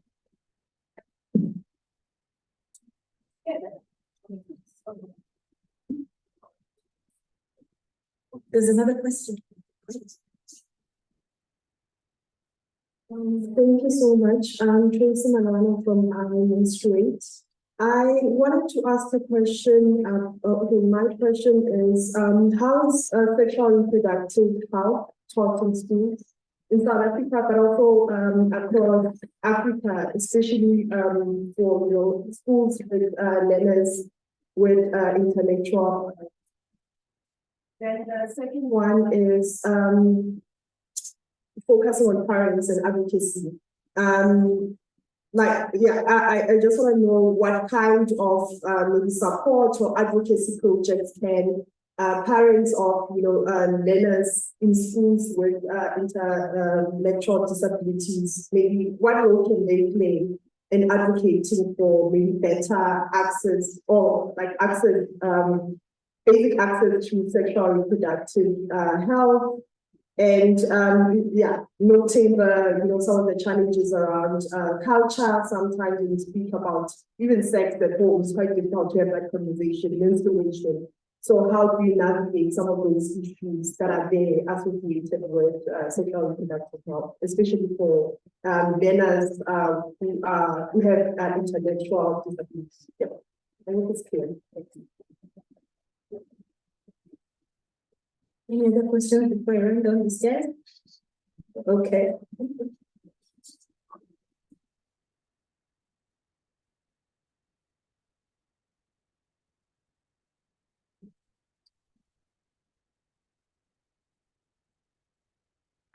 So I'll address the question about what challenges are faced in advocating for sexual and reproductive health and rights, particularly for persons with intellectual disability. I think there's a number of challenges, but probably the biggest one is the challenge of attitudinal barriers. I think it's been ingrained in society through various complex power dynamics, that persons with intellectual disability have no business having sex. Therefore, they have no business knowing about how to prevent pregnancy or even getting pregnant and having babies in the first place. So I think those attitudinal barriers that are based on misconceptions and a lack of understanding about intellectual disability, about the sexual rights of persons with intellectual disability is probably one of the biggest barrier. And a lot of people believe it: parents, healthcare providers, teachers, etc., etc. And they form a complex network of gatekeeping. They become gatekeepers that keep and perpetuate that process of desexualizing persons with intellectual disability. I'll let you address the other question. Perhaps just on the question of education, for example, in schools. I must preface my comment by saying that I've not done an extensive study on this. So what I'm going to say is largely based on the work that I've done around intellectual disability, women with intellectual disabilities and violence against women. In the sense that the feedback that we received from the study we did a couple of years ago is that for the most part, the assumption is that young girls or women with intellectual disabilities are not supposed to have any form of sex life. And for that reason, both their parents and the school are reluctant to engage in sexuality education, which of course renders them extremely vulnerable to violence, and also does not equip them with the necessary information. So I think, as Diana said, you again get a confluence of attitudinal barriers, societal barriers, and a very understandable reflex on the part of parents and family to be protected. Okay. Online. Can I say something, please? One of the challenges I find is the application of a one-size-fits approach for children with intellectual disabilities. So you find out that when, for instance, in the context of my country, when it comes to disability, they don't take into consideration that there are different types of disabilities. And so there's just, when there's a disability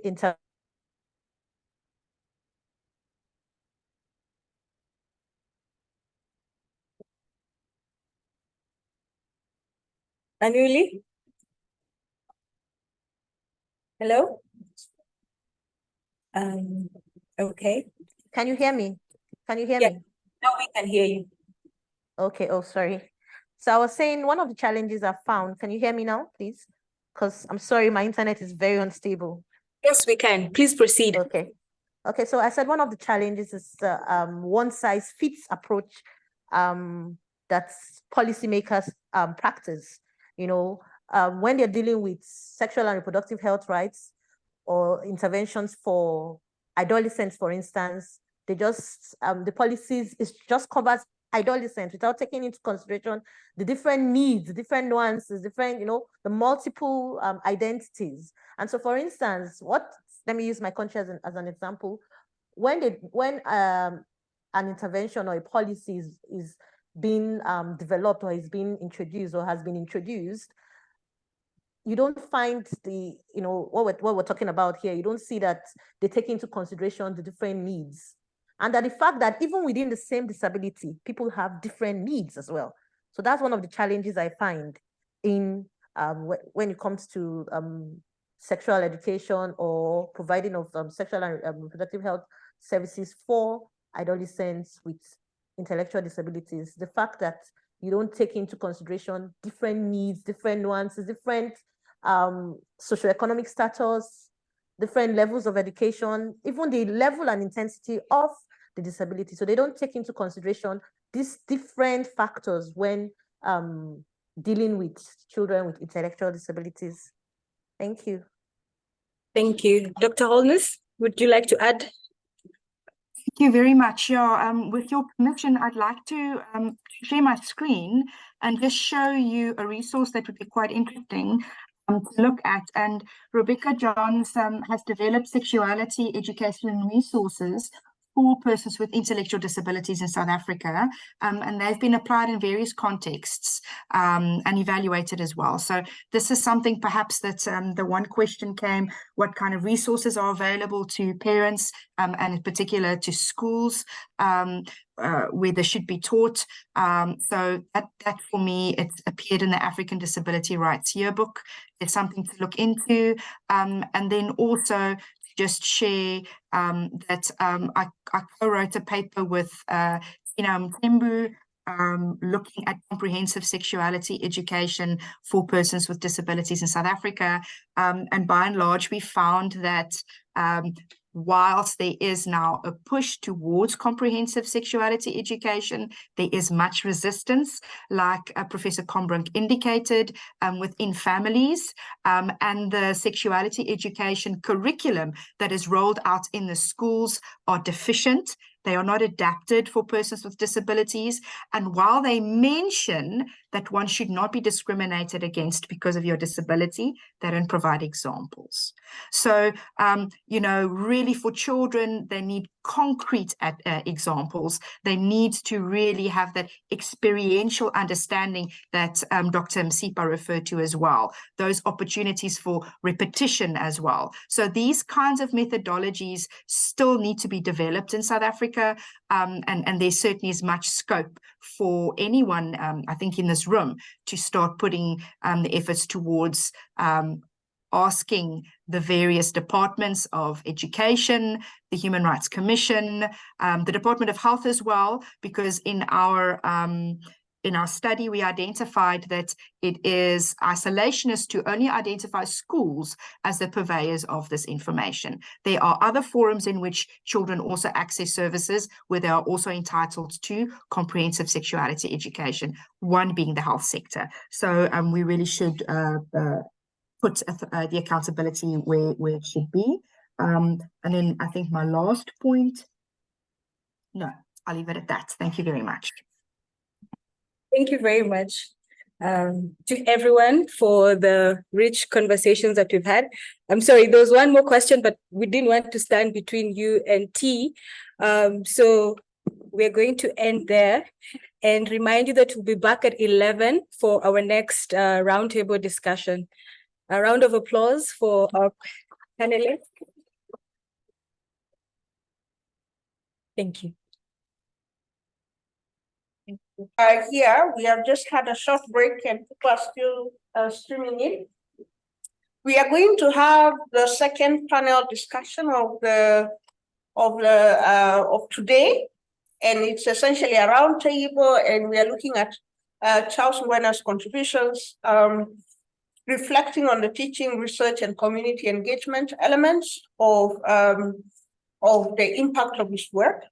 And for this panel, as you will notice from the programs that you have, we have, I think, a diverse representation, if I could put it that way, because we have, in the first place, Professor Franz Viljoen, who is also joining us online, and he will make his reflections more maybe from a research and teaching perspective. We have Dr. Tlaleng, who I think she is around, not I think, I know she is around. She's just probably stepped out for a moment, but will be coming back. She's the UN Special Rapporteur on the Right to Health, and obviously has worked quite closely with Professor Ngwena. And I, especially reflecting on the impact of that mandate, of Professor Ngwena on the mandate, I think, am I not? Okay, you are not hearing. Okay.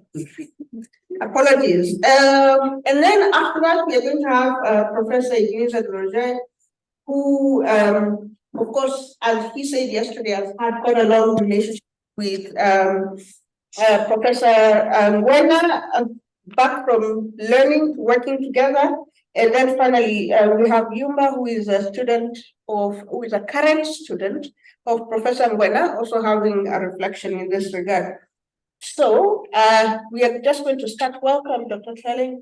At least she's, we are all, the panel is now fully constituted. So to start us, I'm going to give the opportunity to Professor Franz Viljoen for your reflections, and then followed by Dr. Tlaleng. Franz, I believe we all have about 20 minutes for reflection, and then we'll pick up some discussions from the floor. Welcome. Thank you very much. I trust I'm audible, and I really am honored and privileged to be with all of you. So good morning, everyone, once again. It is really also a great joy to me to be part of this event, to reflect on the life and times of our colleague, Charles Ngwena. Moments like these, I think, are quite personal, and it calls for reminiscences in some sense. And you'll forgive me to, in a sense, start then with a bit of a personal angle. I first got to know Charles when he was teaching at the University of the Free State, as was indicated yesterday. I got to be invited, and I taught on the Masters in Reproductive and Sexual Rights. And as I did so, I got to realize that Charles is really, let's say, a kindred spirit. I realized that Charles was doing at the University of the Free State what we were trying at the Center for Human Rights, to really build capacity, to build up a cohort of young professionals who are inspired by the notion of a human rights-based approach to perhaps looking at contentious issues, conflicts, resolution, and influencing social change through the law. After my teaching, after this realization, there was a protracted process to really woo Charles to come to the center and join us at the University of Pretoria. This was also initiated by our late colleague and friend, Christoph Heinz. And eventually it succeeded and culminated in Charles coming to join us at the Center for Human Rights from July 2012. I also realized really that nowadays one calls it perhaps a theory of change, that we share really a theory of change, the notion that one has to invest in the individual, but the individual's mind essentially. And if you change the individual mind in a community of practice, you are best equipped to also change a particular way of seeing. And if that is in the academic world, in the world of the application of law, that community changes, and ultimately through that engagement, society changes in line with the values that perhaps we pursue. A part of the, I think, beautiful arrangement we made with Charles at the time was that we departed from the premise that, and perhaps it was innovative, it was a pre-COVID engagement. The premise was that the modalities of collegiality do not have to depend on the physical, continuous physical presence of a colleague at university. And I think that experiment, if you like, 10 years after the initiation of that, I think looking back, we can certainly say that that was a spectacular success, among others, because the person involved was Charles. His professionalism, his dedication made such an arrangement something that worked very, very well. So jumping many years, my second reminiscence is of July this year, Oxford, where I was teaching, and Professor Charles came to present a lecture, in a sense, looking at Africanness, his magnus opus, and continuing his thoughts from there onwards. And his erudite and articulate presentation, I think, really made me think that if people like the Deputy Dean comes and he says that we are the #1 faculty in Africa, these are the reasons why. It's because people like Charles speaks at fora, like that colloquium in Oxford, where he presents the ideas that matter in a way that really is very, very articulate and convincing, persuasive. So Charles has been a great ambassador also for the University of Pretoria and for the Center for Human Rights. My most recent reminiscence really is of last night. I was editing actually a contribution, a case note, co-authored by Charles on this case that was also mentioned yesterday, the case of Ricky Nathanson, a Zimbabwean court case dealing with transgender rights. And I think I mentioned this here because it underscores to me that as much as we are looking back, there is still much that is likely. Oh, is that fine? Yeah. Let me just locate it here. Oops. We can. Yes, it just my installation here for a moment went away. So the point I was making is that Charles's work continues. It is work in progress. It is not something that I think has yet reached its pinnacle. In my view, his work after Africanness As you know, Africanist was also awarded in 2020 the Vice Chancellor's Award for a scholarly book at the University of Pretoria. For me, Charles, and not to be in any sense condescending, I think he's even reached greater maturity and nuance in his work. And we all look forward to him continuing to contribute as much as we're looking back. I think we anticipate also the future work and contributions that Charles may make. So Charles, I think, came to the center and has left a deep intellectual footprint on the center. He has enabled us to engage in scholarship at a level that is really appropriate to the task at hand, and also to forge this bridge towards the practical application that was focused upon by Professor Rebecca Cook yesterday as well. And I'm sure people like the Special Rapporteur will speak about that link in more detail. I think for me also, as the center, we espouse these two values, excellence and Ubuntu.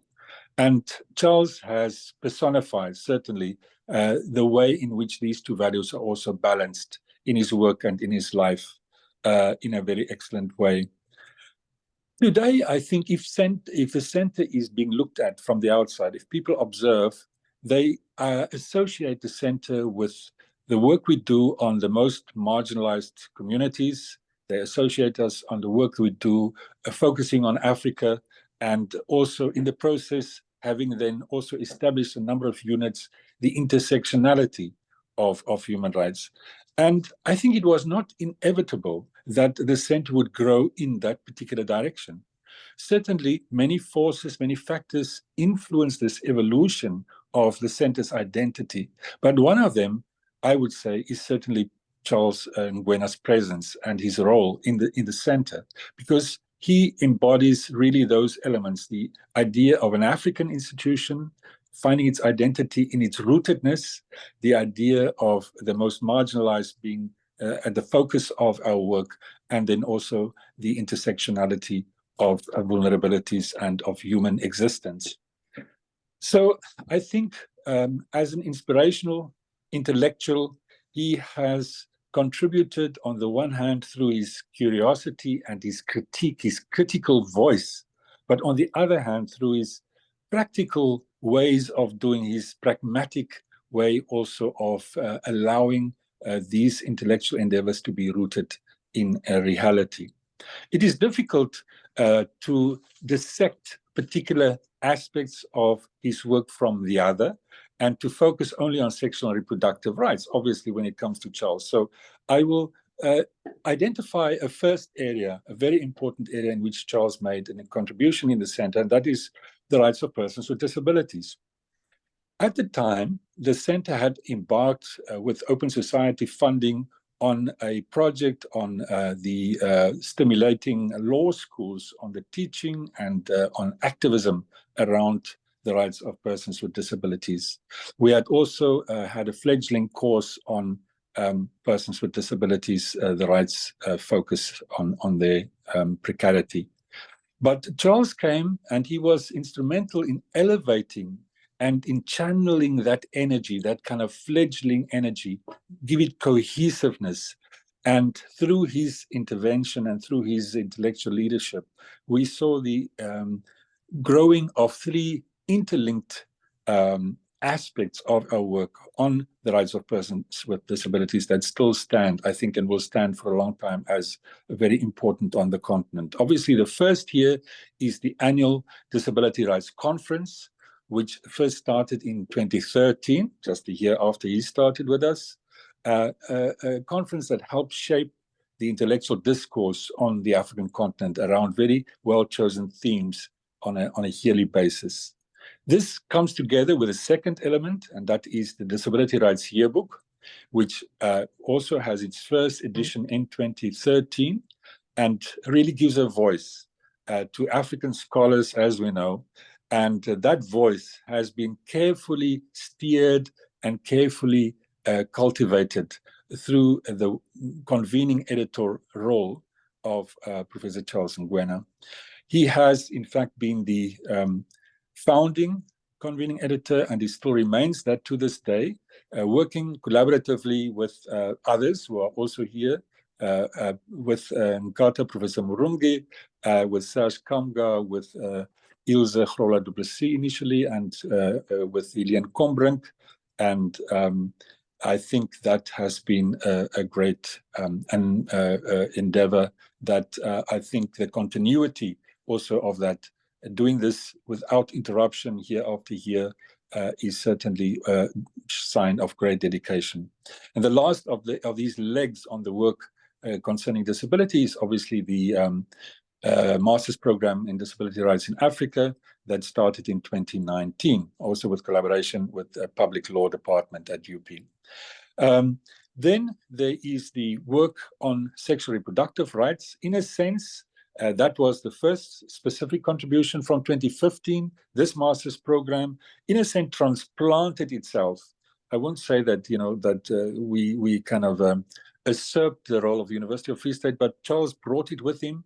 He brought a great context in terms of funding. So he made it possible for us at the center to own, in the best possible sense of the word, this master's program that certainly has grown in different and further directions subsequently. And this was also introduced as the first hybrid master's program with all its complexities. And again, it was Charles's leadership that initiated this process with others in the center. And this has seen a great success through the mini dissertations being supervised and students graduating and making a great difference. And I'm sure we will hear more about that. So emphasizing here also the collaborative nature of Charles's engagement, having brought together different partners from other institutions and also forged and further advanced relationships with donors that showed this practical side as well.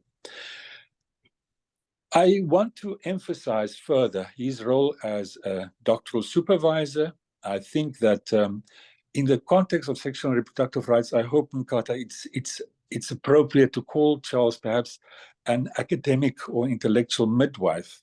I see that he has played the role of bringing out the best intellectually and carefully cultivating the growth of intellectual scholarship through doctoral supervision of many students. In fact, there was first Professor Ebenezer Turujai at the University of the Free State. He got the degree from there, but at UP, at least 6 students in disability rights, and I mentioned their surnames briefly: Kamundia, Ume, Ofwani, Wholeness, that's Valine, Msipa, Diana, and Paul Juma. Just knowing also where these people have gone and are bound to go in terms of their future careers show the influence, the impact that Charles's work would have. And 4 on sexual and reproductive rights: Moses Mulumba, Godwin Odo, Rudo Chigudu, and Satang Nabane, most recently. Clearly, there are others that are still in the process, and we'll hear from Yumba. There's also Benson and Rutondwa and others. And I think all of them can talk to Charles' this uncompromising and exacting role as supervisor, but at the same time, his generosity and his affirming attitude that caused these candidates really to complete their work of the highest standard. He also was a postdoctoral supervisor, for example, of Satang and Rudo, and he had obviously, as an academic citizen, played a very, very profound role in terms of not only at the African Disability Rights Yearbook, but at many other journals, playing a role of on the editorial board, editor also, as we heard yesterday, reviewing contributions and commenting on scholarship. So, Nkata, I will conclude by just maybe listing a few concluding kind of summarizing points. For me, Charles is a strategic and visionary academic thinker. He has devised these programs with foresight, the foresight of locating a master's program, sexual and reproductive rights, on an issue that not only then, but continues to spark great controversy, great contestation, and underlies the need for an intellectual cohort to combat these kind of pushbacks that continuously and will continuously be experienced. He did this similarly in respect of disability rights, contextualizing these courses also within the evolving legal framework of the Maputo Protocol being adopted and the United Nations Convention on the Rights of Persons with Disabilities. Secondly, I think stands out his ability to be practical and pragmatic as an academic, which is also not always the case. His ability to really be a person with common sense, looking intelligently at the situation and trying to find particular ways of solving it. His scholarship has been dealt with by Rebecca. We can just look at the illustrious list of journals in which Charles had published. We can look at Africanness and many of his other works.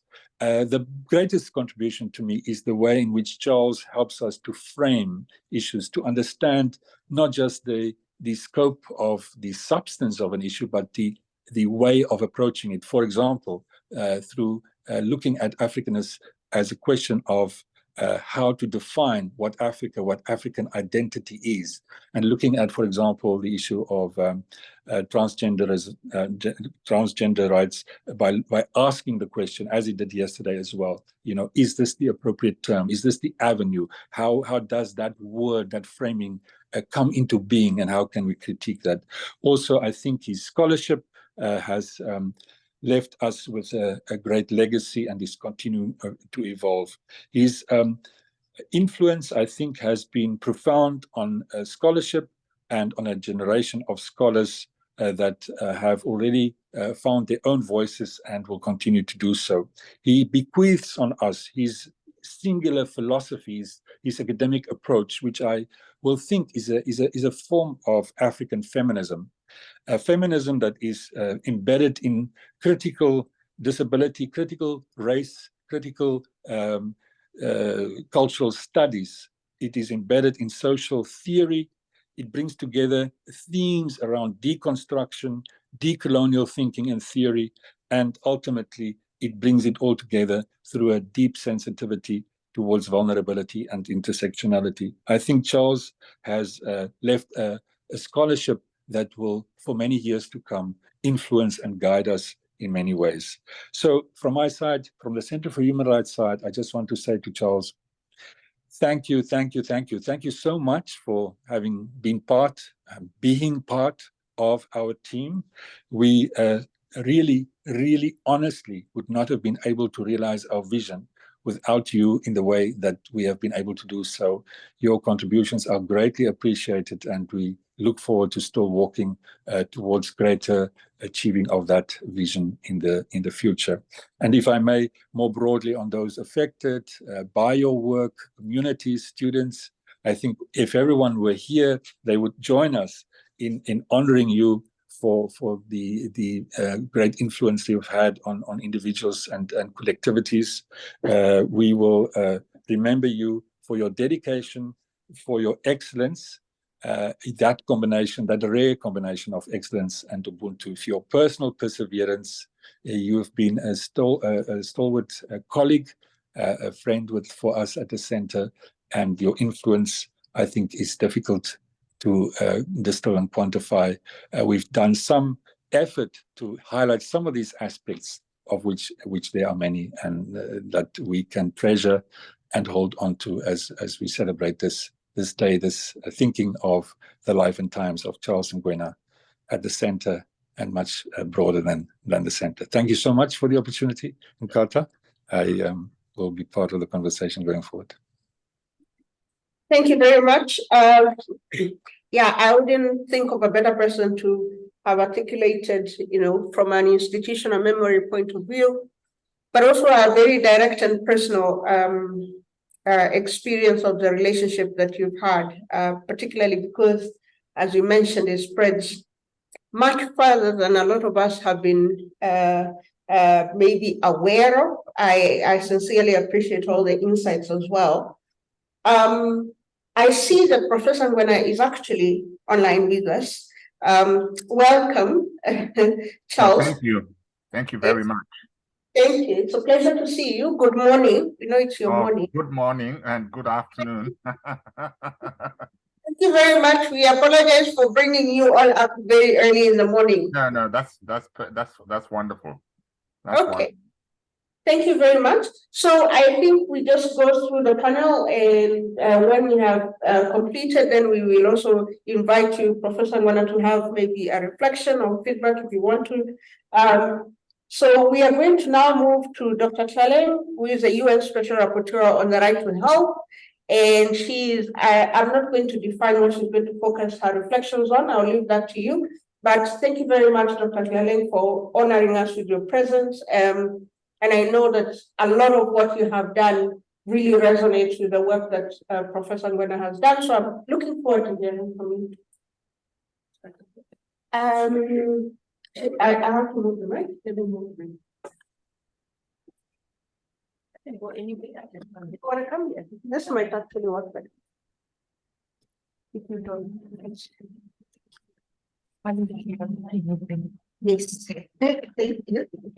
Good morning.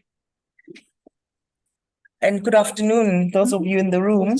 And I had something I wanted to start off with, but after listening to Prof. Franz, I got reminded of a quote by Bell Hooks. And I think that summarizes for me what I had hoped Professor Ngwena would be for me at that point where I had just been appointed a special rapporteur, a role I applied to as a joke. And then I found out later that you need to be careful the kind of jokes you make. But I knew that I needed support and I needed some intellectual and mentors who could help me think through what it meant to be a United Nations Special Rapporteur at the peak of the pandemic and the travel regulation restrictions, and also trying to do something very different, realizing that that role was the first time that a Black person had been appointed since the mandate has started, and certainly the first woman ever. And so to carry that identity of both being Black and a woman, it was important for me to be really intentional then about what that space could be for people like me. And so Bell Hooks wrote this, of course, years ago, and she refers to males, but I will change that to people because I think the message resonates for all of us. And I think this is what Prof, for me, in terms of the interactions I had with him initially, the building of trust, that existing mutual respect, came through, and it's very philosophical how I started my conversations with him as well. So he could hear my heart and see how then we can bring what's in my heart through academia, through scholarship, and through the UN. Bell Hooks says that visionary feminism is wise and loving, and love cannot exist in any relationship that is based on domination and coercion, and that people cannot love themselves in patriarchal culture if their very self-definition relies on submission to patriarchal rules. When people embrace feminist thinking and practice, which emphasizes the value of mutual growth and self-actualization in all relationships, their emotional well-being will be enhanced. A genuine feminist politics always brings us from bondage to freedom and from lovelessness to loving. And that's how I can summarize on a personal note the kind of support and mentorship that Professor Ngwena has provided for me personally, but I know for many other people as well. And of course, taking on this role as the UN Special Rapporteur at that time was particularly difficult because I knew that I couldn't do this business as usual. I wasn't a lawyer at all. I'm just a doctor. And it was important for me, though, to just take a step back because things felt very overwhelming. And I needed people who could think through with me, tell me if my vision is making sense, honestly, but also committed to co-creating and building together to what it is that this UN special role would afford me the opportunities to do. And one of the most important mandated activities and duties is to produce an annual report for the General Assembly and one for the Human Rights Council. And it was through thinking some of those themes and the entry points and the kinds of analysis that I would be taking that I've found Prof's advisors so important. And as of course, someone who works in the SDGs space, it seemed the easiest thing to do to try and analyze, right? Because all member states agree on SDGs, at least there's some agreements on some indicators, and that we need to push further and accelerate. So I thought, let me go in and just do what it is to get people together. And started having really fascinating conversations with Prof, where he was completely expanding even my own understanding of equality, equity. What does that all even mean in the different contexts, right? Whether it's gender, racism, whether it's the issues of disability, whether it's really specific issues of sexual orientation and gender identity and expression. But how do all of these, what seems to be different blocks that may not necessarily be connected, how do we connect them when we are talking about the right to health? And how do we make it make sense for everyone else to come onto this journey with us, with that understanding and that common vision? And so this idea that centered my work, and still to this day, every report that I do centers around the idea of substantive equality. And it's through his scholarship, his mentorship, but also his academic work over the years that has really brought that to life. And I remember sharing with Prof, again through Zoom, because we couldn't meet in person, that I wanted to center the restoration of dignity of all people, that any intervention I do as a special rapporteur, whether it's those reports, whether it's the country visits, whether it's a governmental or legislative process, whether it's convening such as this, the idea always, and the first question is, how is this in service of that vision? How is this in service of the restoration of dignity? And something that I got an affirmation from, and I think sometimes when you get into people who have not gone beyond this, you kind of very well remember Professor. Maybe someone needs to mute themselves. That you know what you know and you know what you're good at, but sometimes you feel unprepared in some ways, and things feel daunting. So he's not just a good mentor, but he's really good at affirming you as a person, and that with or without him, he wants to see you thrive and fly. His intention is not to give you just enough skill to take a few steps, but you are constantly dependent on him. I think that is something that I appreciated so much about Prof, and how you are so accessible. And the issue of substantive equality for me was important because it forced me, all of us, people who interact with the work. And I remember at the time, we literally had like a skeleton of a team between Kerigo and Satang to come up with that first, second, third reports under crazy, crazy deadlines. But it was always that vision that kept us together, the central vision on understanding that we are not doing this work to save other people. The way in which power moves through us and shifts through us as 3 Black women and 1 Black man, it means that we are doing this work for our very own survival. And I think that is so important to remember as well. And that's something that has always stayed with me when I have conversations with Prof. No story from my life or from a patient or from an experience I've had was not academic or polished enough to make it into something, He was always encouraging to connect this work to lived experiences, but to make sure that they live and reverberate outside of these walls that we are in. And I think when one looks back at their life, you will always have those moments where you're counting accolades, you are counting achievements. But I think today it's so important to be able to tell Prof in your virtual presence how important you have been and how important you continue to be. And that in fact,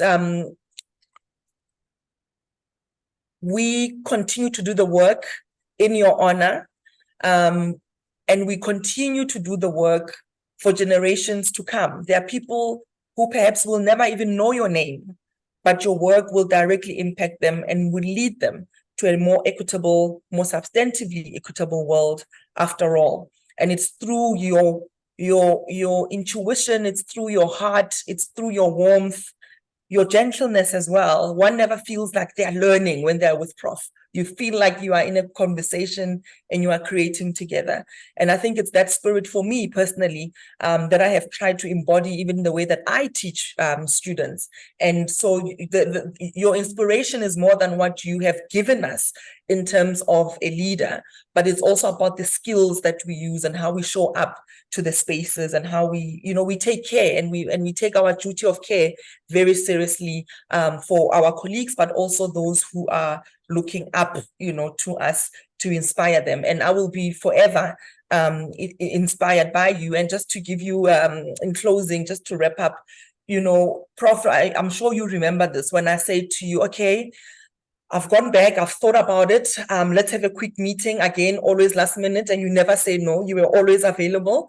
And I said, I just want to say something to you and tell me if it makes sense. And I said, I want to approach the right to health as a mandate holder at the UN from an anti-coloniality, anti-racism approach and use those frameworks to analyze where we are in terms of outcomes and the realization of the right to health. But I also want to use intersectionality, and this is where you made it make sense for me. You said that intersectionality is the bridge to get us to substantive equality.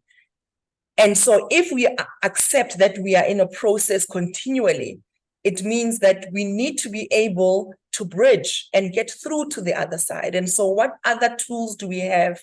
What else are we building to get us through and bridge us to the other side, to whatever vision it is? And so that for me has really been something that has guided my work throughout my tenure as a special rapporteur. And will be forever grateful because we see now what's happening in Gaza, in Palestine. Initially, people thought, why is the right to health mandate holder telling us about anti-coloniality and anti-racism approaches to the right to health? I don't have to tell you what's happening in Gaza. You know why that analysis now is important. And people are like, oh, that's what you meant. And I think there is something to be said about having lived experiences of particular things and having come into this mandate as a child who survived apartheid herself. I shouldn't be here, but I am. And so there is a level of academic snobbery as well in very multilateral spaces, of course in academia as well, where your lived experience is seen as not sophisticated enough or not vigorous enough to matter. And yet here we are, 3 years into the mandate, and now everyone says, okay, now we get it. Now we get why we have to talk about the right to health and differential access to services and health outcomes, and not just make them merely as an outcome of genetic predispositions. That's for me, right? Okay. A minute. Okay. I'll take 2 more minutes because I want to close with another poem. But in any case, and those are all the ideas, the moments of learning, of co-creation that happened with Prof. And had he not trusted me as I was much younger then, a young woman entering a very cold, random, weird, uninviting United Nations space, he believed me. He believed me as a Black woman. He trusted me as a Black woman. He never once said, no, that's not going to work. And he said, that's what you want. Let's find how that will come through. Let's find the entry lens for that. Let's find how that can be developed. And so that's what Prof did for me personally as a mandate holder. And I know that that work speaks for itself and it will continue to speak for itself. And in that spirit of work that continues to speak, I just want to end with another poem by Maya Angelou. And I must say, when I'm very stressed and triggered and exhausted, I tend to lean on other people's words because then I find them more eloquent than I could be in the moment. And of course, with the issues going on in the world, it's been a really tough month of being, immediately responsive and available for all of the different crises in the world. But I think for all of us in the room, but definitely for you too, Prof, I just want to leave you with these words by Maya Angelou. She wrote this and the title it's called Continue. My wish for you, Prof. Charles, is that you continue. Continue to be who and how you are to astonish a mean world with your acts of kindness. Continue to allow humor to lighten the burden of your tender heart. Continue, in a society dark with cruelty, to let the people hear the grandeur of God in the pearls of your laughter. Continue to let your eloquence elevate the people to heights they had only imagined. Continue to remind the people that each is as good as the other and that no one is beneath nor above you. Continue to remember your own young years and look with favor upon the lost and the least and the lonely. Continue to put the mantle of your protection around the bodies of the young and defenseless, to take the hand of the despised and diseased and walk proudly with them in the high street. Some might see you and be encouraged to do likewise. Continue to plant a public kiss of concern on the cheek of the sick and the aged, and count that as a natural action to be expected. Continue to let gratitude be the pillar upon which you kneel to say your nightly prayer, and let faith be the bridge you build to overcome evil and welcome good. Continue to ignore no vision which comes to enlarge your range and increase your spirit. Continue to dare to love deeply and risk everything for a good thing. Continue to float happily in the sea of infinite substance, which set aside riches for you before you had a name. Continue, Prof. Charles, and by so doing, you and your work will be able to continue eternally. And congratulations and thank you for everything that you are and that you are yet to be for us. Love you.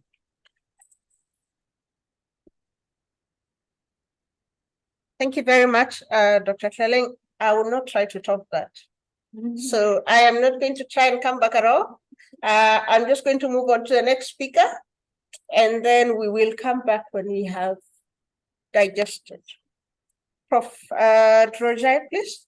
Thank you. Thank you very much. And this afternoon, no, it's the morning, yeah.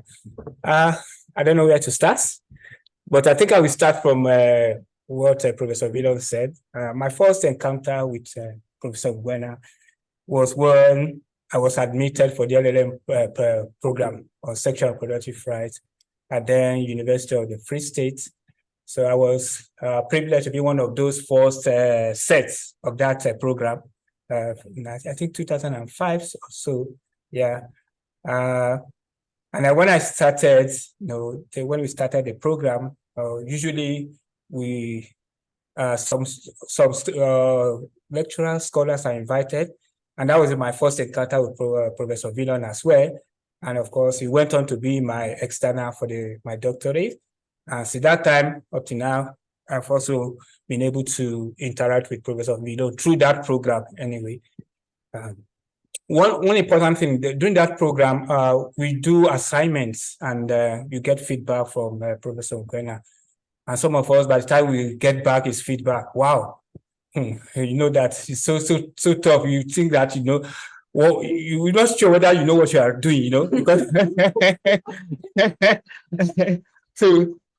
so I think that was a very important step for me to understand him in terms of how, it doesn't miss word when you want to really let you know that, no, you are not doing the right thing. And I think that's very important for scholarship, that, you don't need to be patted at the back that, no, just tell the person the truth that, no, this is not what, you can do better than this. And I started indulging that, that spirit. And so some of the assignments that, he criticized, I'd go back and do them well. And one of those assignments were later on published. That was the beginning of my publication in any way. Because so one important thing about him is very thorough as a supervisor and as a guy, very, very thorough. You will not escape any slight thing. You will pick it up and then he will remind you that no, this is not right for you. So I think that's an important aspect, which I also learned from him in that regard. And then when I did he also supervised my LLM because we are very few there. I think we're about 6 students, the first student that were admitted for that program. And then he supervised my LLM program, my dissertation, mini dissertation there. And I remember I wrote on compulsory access and access to medicine in Africa, doing, looking at some of those challenges about flexibility, the WTO arrangements, and that regard, now to impact on access to medicine for particularly HIV in Africa. So he guided me, and of course, receiving very, very strong comment from him. Eventually, that dissertation, after 1 or 2 years after I graduated from Free State, I published it in one of those most respected journals in the world, the Netherlands International Law Review. It was just that, and it was true because of the guidance and the kind of criticism I got from him that enabled me, that gave me that confidence to say that, yes, I could approach Netherlands International Law for this. And it was strange, when I just submitted the article, it was just one something and they said, this is acceptable, but subject to minor comment. I couldn't believe it, it was my first attempt at publishing internationally, and it got just accepted like that. And so that gave me the confidence that, look, if you can pass through Ngwena, then you can be sure your work will be solid to go anywhere. So that's what I have learned about me. And the same thing goes for my doctorate, where I did my doctorate looking at access to contraception for adolescents in Nigeria, using South Africa as also drawing lessons from South Africa. It was also very important how he guided, how it provided the necessary guidance and criticism, very positive criticism for me to do very well. So that's one important thing about his work. And also one thing that's also, when I started the program, he called us and said that, look, if you are aiming to be in the academia, it is important for you to think about publishing, at the early stage. He encouraged us to do that. I said that, look, it's not good for you to just finish maybe up to your doctorate and then no publication for you. So that's what also I picked about him. He emphasized on the need for you to make sure that your name is out there. And the only way you can get your name out is through publication, peer-reviewed publication, which he also emphasized on. And he has been doing that for so many people. Like I do. So he also, one of the also lessons, I think, in terms of his interaction with his students is that, I think this very important mention is, is very respectful and it treats you, in a mutual respect, He's not someone that will, be giving you command or, be forcing you to do something. No, he just, communicates with you, treats you in a very respectful manner. And that's how the relationship has been from a student to now colleague. He even say sometimes that, look, I grew from being a student to being his colleague. And, the interaction, it doesn't give you that impression that you are once my student. No, but it makes you feel that we are now colleagues and we can relate, in terms of what we do. And I think that's also a big one I learned from him. It's also his humility as academia. It's very, so parallel. The way he just, he just brings himself low to you to relate with you, and you find it makes you comfortable in dealing with him, interacting with him. I also remember then when I was doing my doctorate, once he writes his articles, he sent it to me to proofread. And I was wondering, this is supposed to be my supervisor asking me to proofread his articles. That shows you the kind of humility. He doesn't believe that. Doesn't keep his work. And of course, it's also encourages you as a student and as a scholar. He has been doing that for a very long time. So whenever he just sees any of my articles published, he sends me an email to say, hey, congratulations, well done, and keep it up. So that's also very important for when you are under somebody who is bringing you, who is supervising you. It gives you confidence and encouragement. He's been doing it for years, and just 3 days ago, he's also did. I just got an email from him saying, I just come across your newly published book, Realizing the Socio-Economic Right of Refugee Asylum Seeker. Congratulations and well done. So that that is Professor Ngwena for you. He does that.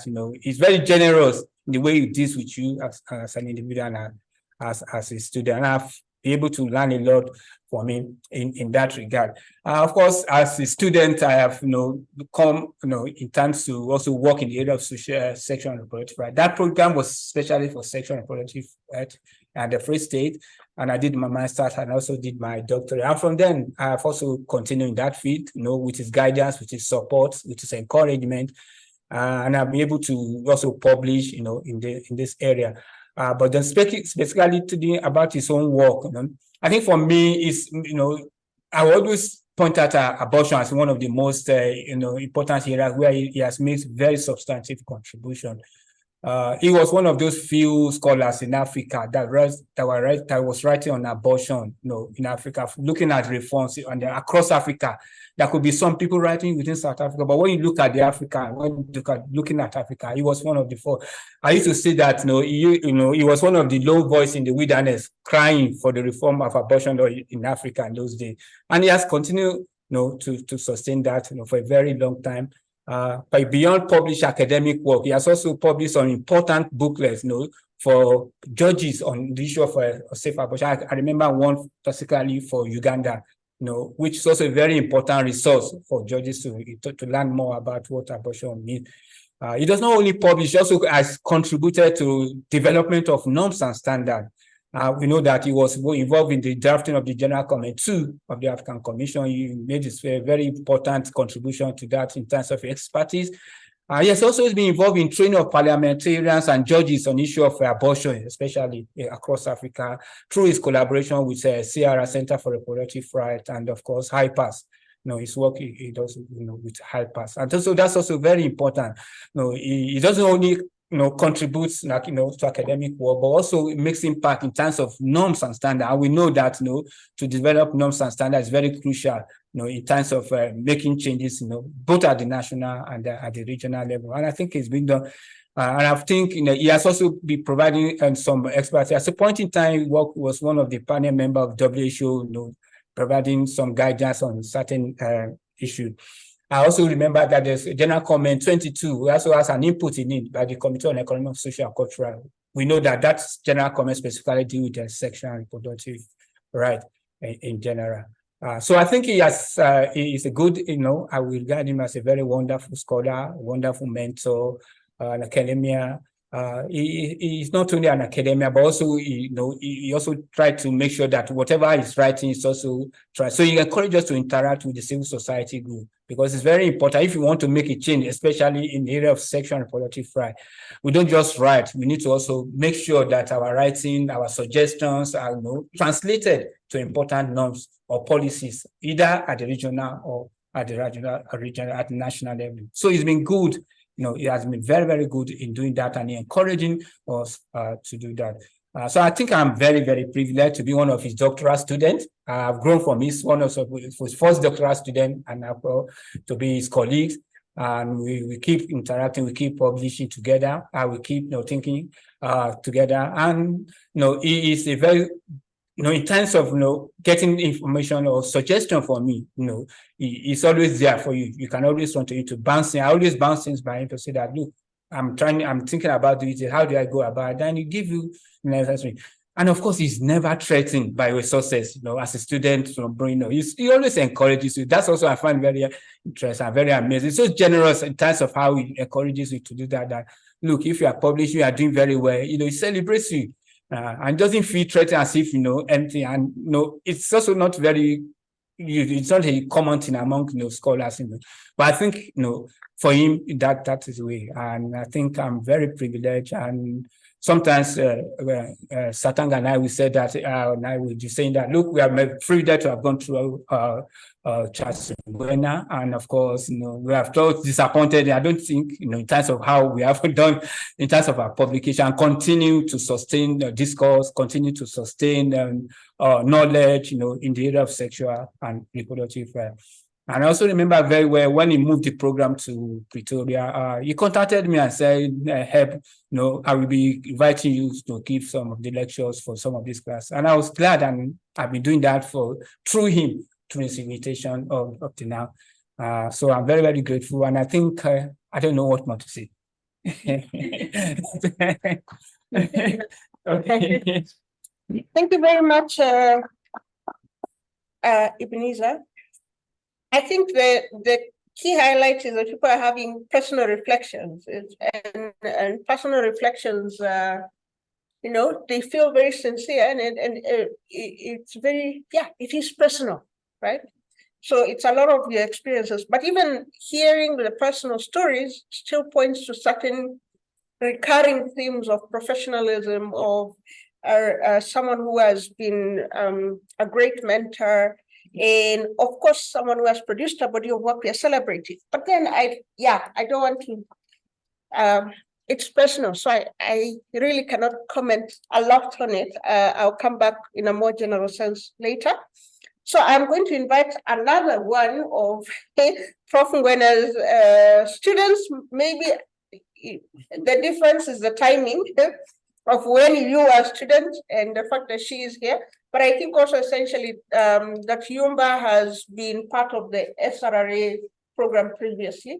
So your reflections also, I believe, are informed by that. So please, welcome.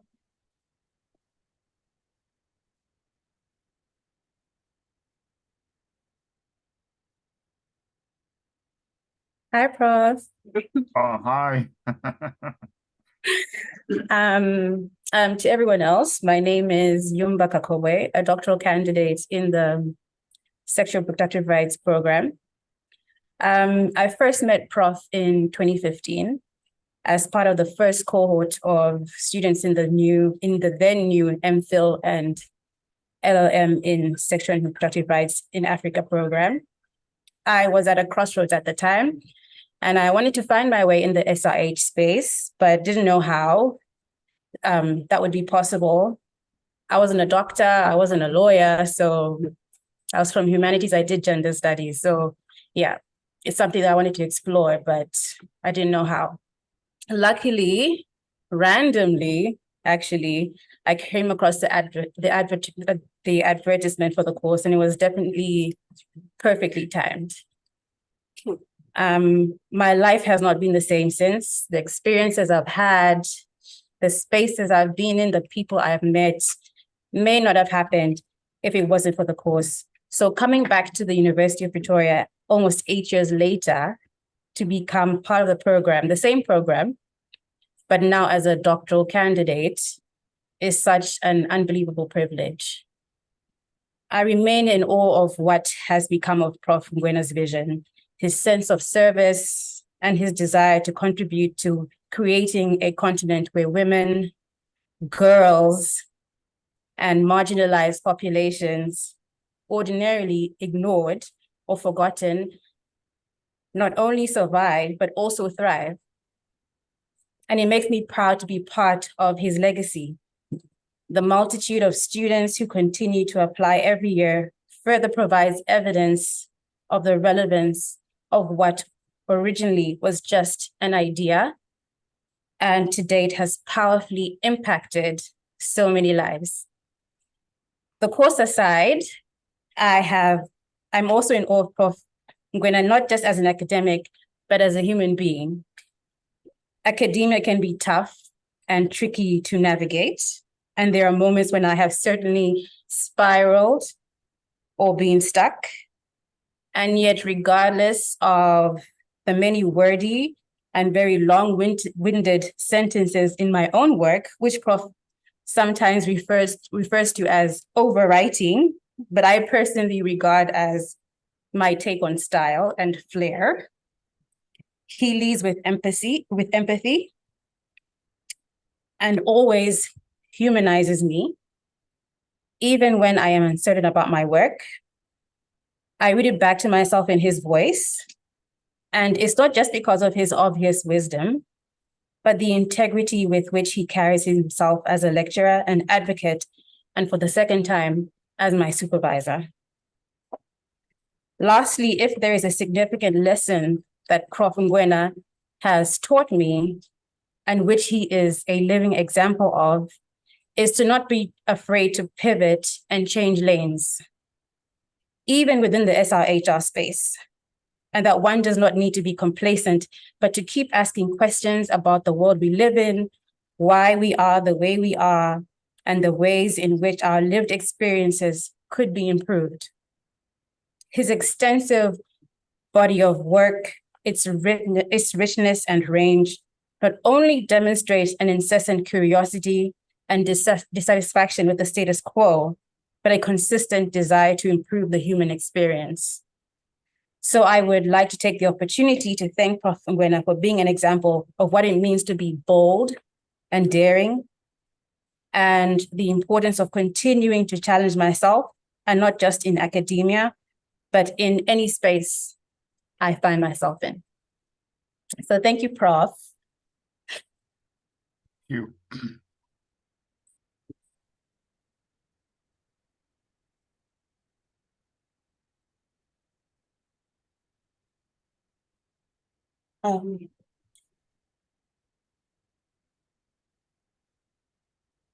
Okay, thank you very much, Yumba.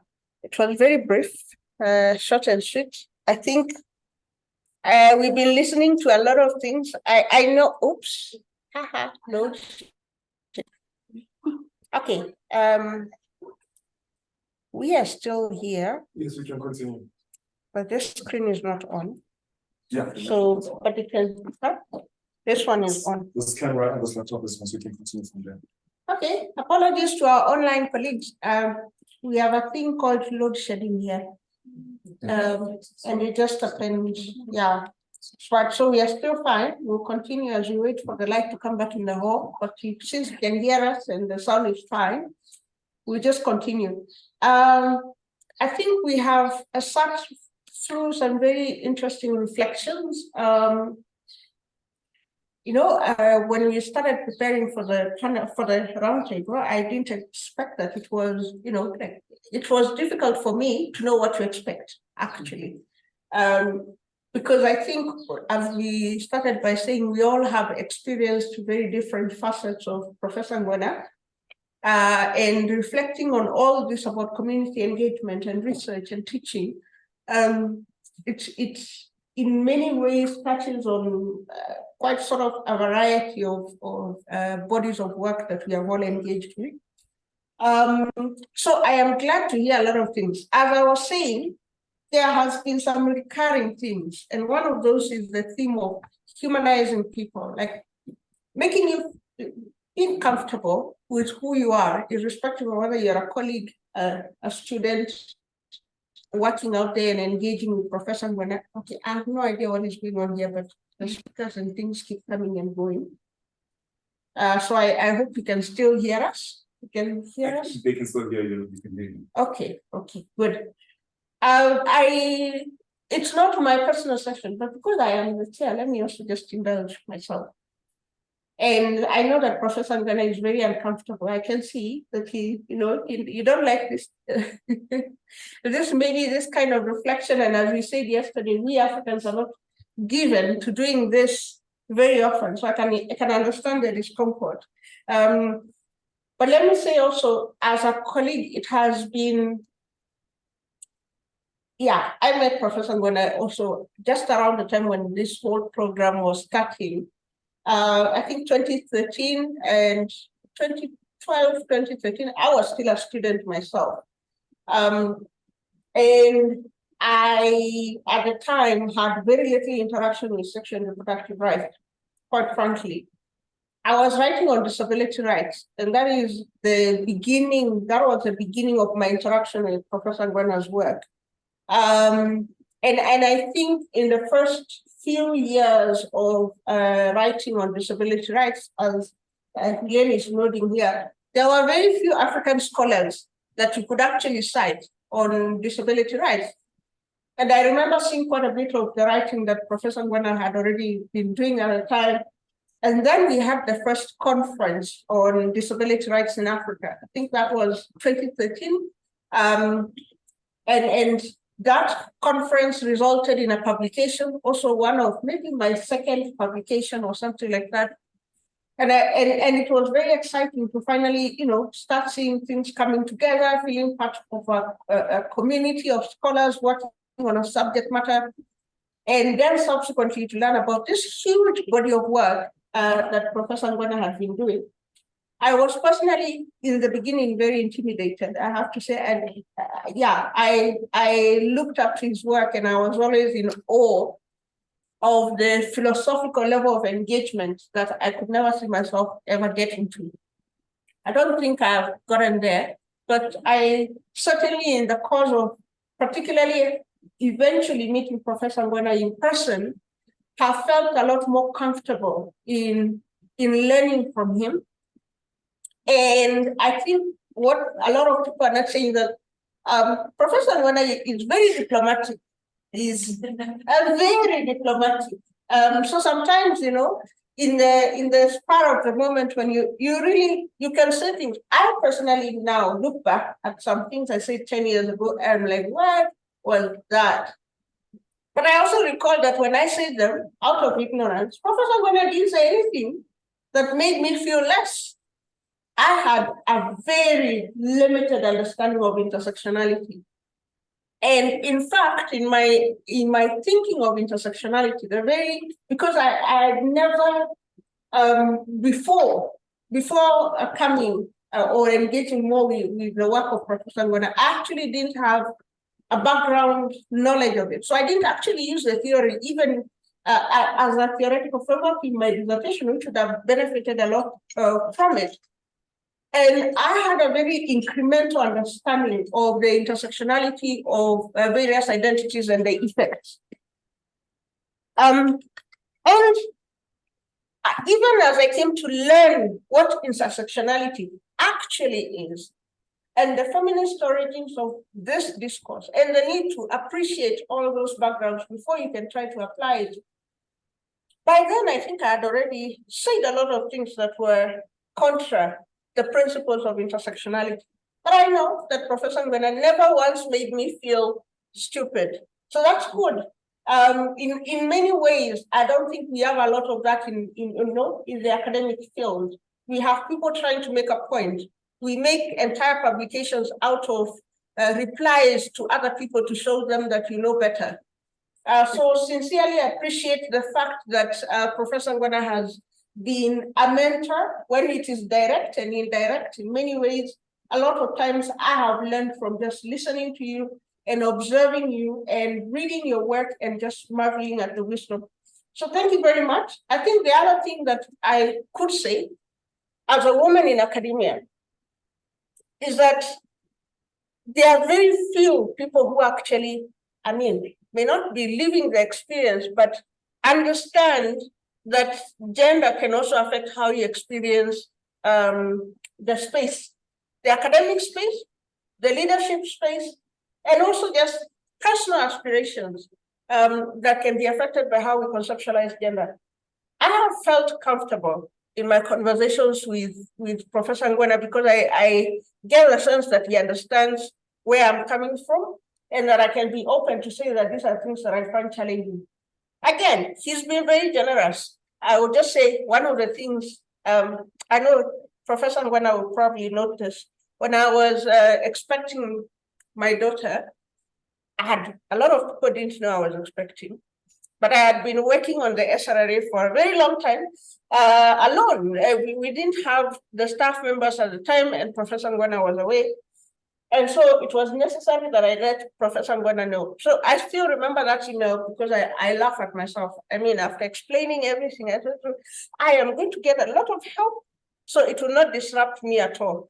I always remember that email and I said to myself, I think Professor Ngwena laughed when he saw that email because I had no idea how having a baby was going to throw everything off in terms of how much I could assert myself. But he went along with it, believed that if I say I'm going to get help and we'll be fine, we shall be fine.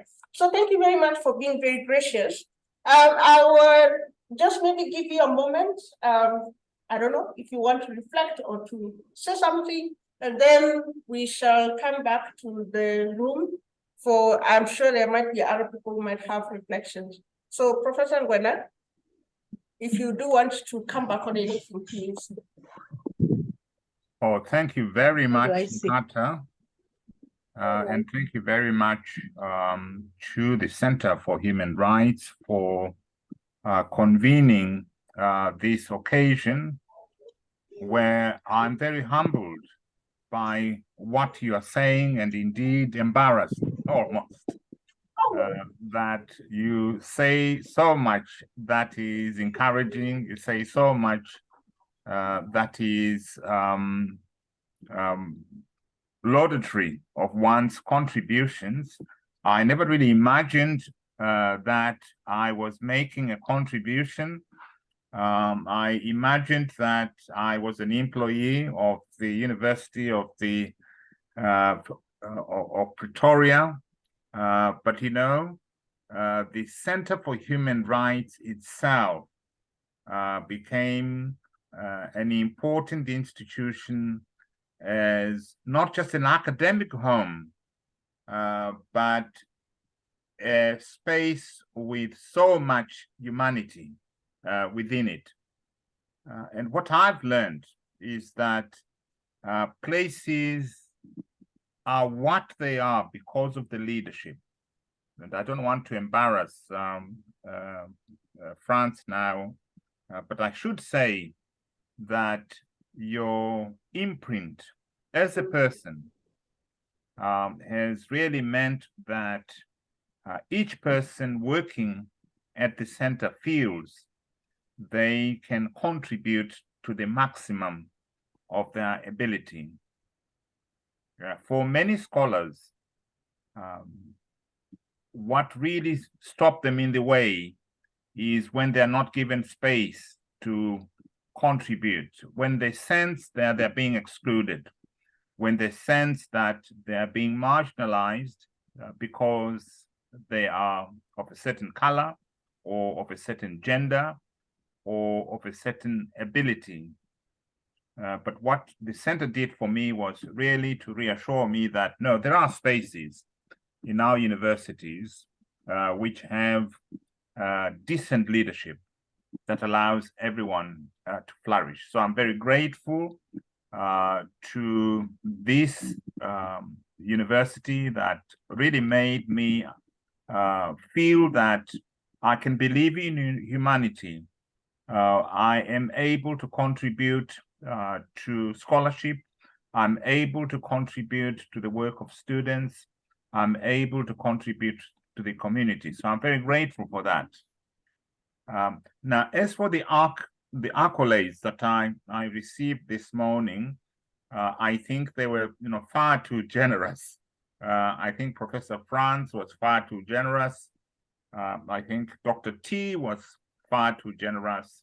Equally, I think Ebenezer, you were far too generous, and equally Nkata and Yumba, you were far too generous. So I wish I could go back again and start, but I'm past the retirement age now, so I'm not able to go back to academia and put into practice some of what you're saying. If only I could do a third of what you were saying, I think I would be very satisfied. So thank you very much for your generosity, and I hope that I can remain as a resource for the center for the time to come. I'm always available to share knowledge, but more importantly, I also wish to continue to learn from colleagues because you only develop by listening to others. And that's what I really have been trying to do this morning and yesterday. It's really to listen to others, to hear what they are saying. And if they are praising me too much, then I can try and make up for that praise so that I live up to the creed of contributing to humanity. I would like also to take this opportunity to thank Satang for the enormous work, not just Satang, but also colleagues that you organized the event with, the enormous energy that went into convening this occasion.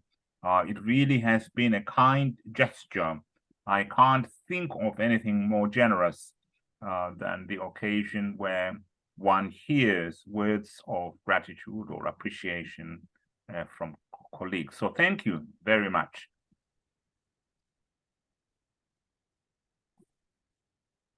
Thank you very much, Professor Ngwena. I think we still have a few minutes. And while we do, don't we? We do. Yes, yes we do. Lunch was moved. Lunch was moved a little. This is better. we bought some few minutes from lunch because also we started a few minutes late. So we have some brief reflections from the floor, from the online participants. So if you want to participate, please just let me know. If you're in the hall, and if it will not be too much, I will ask that you please come and speak from here for the sake of sound and clarity. Once we've had reflections, you can then possibly go back to the panel and give you a minute or two if you want to come back on anything, and then we can nicely close. So does anyone, and I'm looking if I miss any hands. Okay, I see a hand by Noah. Noah, you want to go ahead? Yeah, thank you so very much for the wonderful session this morning. Greetings from Kingston, Ontario. So it's about 5:30 a.m. We started with you at about maybe 2 a.m. So really glad to have caught this celebration of Professor Ngwena's work. I felt compelled to speak after listening to my other colleagues. First, to share a big sense of gratitude to the Center for Human Rights in Pretoria, and as well the colleagues over there, especially Dr. Satang, Prof. Franz, and other colleagues there. The reason for me is, as a scholar, as a Ugandan scholar who's based currently in the diaspora, I've found that even no matter where I am on the continent, I do find a sense of home even at the center from a distance. I've not had the privilege of undertaking tutelage or scholarship with my colleagues there, but I have found a lot of inspiration from the work that you are doing. I've engaged with that work in the past in different capacities, either through my own activism through litigation organizations based in Southern Africa, or through LGBT organizing in Uganda. And so that sense of gratitude continues through. And for Professor Ngwena specifically, is a recognition of his really willingness to bring his scholarship into life through his collaborations. I came to know Professor Ngwena through other LGBT activists who have also had the privilege of publishing with Professor Ngwena. And I speak of this very passionately because there are not many of us who write and publish about our lives and take those lives seriously in academia, especially African academia. And to see a person of Professor Ngwena's stature take seriously our struggles, our concerns, is quite meaningful. I take great pride and great humility in having contributed in yesterday's conversation and had to learn and listen as well on the panel on gender affirming healthcare in Africa. And just to say that this work is quite meaningful to our community. I feel seen, we feel seen, and we feel honored and recognized and inspired as well that our scholarship can and will be taken seriously within African academia. And so we are really grateful for that. And I wanted to share that voice of gratitude as well to add that. And perhaps to take up the challenge as well, that no matter where we are, we do take up the invitation to also remain relevant and useful to our African struggles, to remain true to that identity, to take seriously our own lives and our voices, and to take seriously the idea of collaboration. That the fact that we have not been at the center physically, or that we have not had the chance to study with some of these great thought leaders, is not going to stop us from contributing and seeking them out and seeking out their knowledge and scholarship and applying it and using it to enrich our own knowledge. I very much look forward to meeting the colleagues in South Africa in person one day, especially at the Center for Human Rights. Thank you so much, Dr. Satang, for your support to participate in this conference. Thank you, Professor Ngwena, for this occasion to celebrate your work and your wisdom and contribution. And thank you again to the Center for your openness and collaboration. Thank you very much, Noah. And then I see we have one other contribution from Kerigo in the hall. Good morning, Prof. And good morning. Good morning. And to everyone else online. So I'm going to read something that I wrote. So for many of us, before finding our feet In the ever so intimidating world of academia and research as a whole, we go through a period of imposter syndrome that quite often makes us feel like we don't belong in this special members club that is characterized by big English and people who are basically walking libraries. A world where we are quite often made to feel the pressure to exude knowledge and excellence with every breath that we take. However, thankfully for me, all this did not last long because soon after I began my master's program, I got to engage with Professor Charles Ngwena. Engaging with Prof was a mental shift in how I think and how I viewed myself, not only as an emerging scholar, but just as a person. Why do I say so? So in my experience as an LLM student, I was also a class representative, a role that sharpened my skills as a diplomat, mediator, and a peacemaker, having had to constantly manage the relationship between my colleagues and the faculty. It was during one of these diplomatic missions via Gmail that I got to experience one of these life-changing encounters.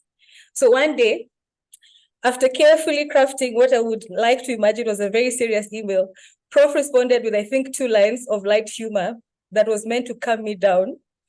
And I was surprised. I was like, I didn't know how to respond to this humor. So as I read the email and unsure of how to respond, of course, I just said, noted with thanks. So this happened again in another instance, and the second time, I gathered the courage to respond to the email with a little bit more humor, because how dare I miss a chance to show that I also have a funny bone in me. Fast forward to 2021, and we worked together with Prof and Dr. Satang to support the work of the Special Rapporteur, Dr. T. And this is when I got to experience Prof's human side more. So I have never met Prof in person. So all our interactions have always been virtual. And I always say, I must find a way to meet Prof very soon. Yes, together with Dr. T here. So because I cannot say everything, I will say a few things that have always stayed with me from Prof. There is no place for hierarchy in academia. While some of us have had the privilege of being in this space longer, courtesy of being on earlier, it doesn't mean that I cannot learn from you. And it is a theme that has been, has reoccurred in all the people that have spoken, that Prof makes you feel welcome, and that whatever knowledge you bring to the table is worthy, and he validates you. And that is very important. Number 2, do not be afraid of sharing your underdeveloped thoughts. It is by sharing and opening up yourself to input from others that you strengthen whatever message you seek to put across. Lastly, in one of my assignments that Prof wrote, Prof wrote to me, this is a very well-researched paper. However, you still haven't told me what sexuality is. In all that,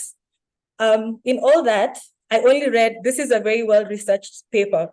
And to date, I tell anybody who asks me how I got the courage to pursue a doctoral degree, that Prof said, I'm a good researcher, and that's all the validation I need. So I will conclude by quoting a Nigerian proverb that I learned of a few weeks ago. A child that washes their hands thoroughly will eat with their elders. Prof, because of you, we have learned how to thoroughly wash our hands, and now we are ready to eat with our elders. Thank you very much. Thank you very much. As I said, there's another raised hand. Yeah, it's there in the chat as well. Oh, okay. I will check on that. As I said, personal reflections I had to come back on. I am not even going to try. I think I will leave that to Professor Ngwena himself to come back to if he wants to. I notice, okay, so I think we can see the message up there from Plain. Thanks, Terigo, for speaking on behalf of most of us. It has been an honor to be led and supervised by Professor Ngwena, and we continue to learn a lot from him. I think we'll then maybe give, now the time is starting to shrink, so it will not be free hands. I will ask, okay, I see Anoli, your hand is up. I'll just ask you to have some brief reflection, please, so that we can wind up. Thank you. Anoli?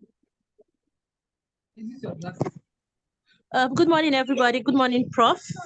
Good morning, Anbuli. Just to add to what everyone has been saying, I met Prof. My first experience with Prof was as my PhD supervisor. And just like Karigo said, I had written my proposal about 15 pages. And Prof, being who he is, just saw a paragraph of about 2 lines or 3 lines.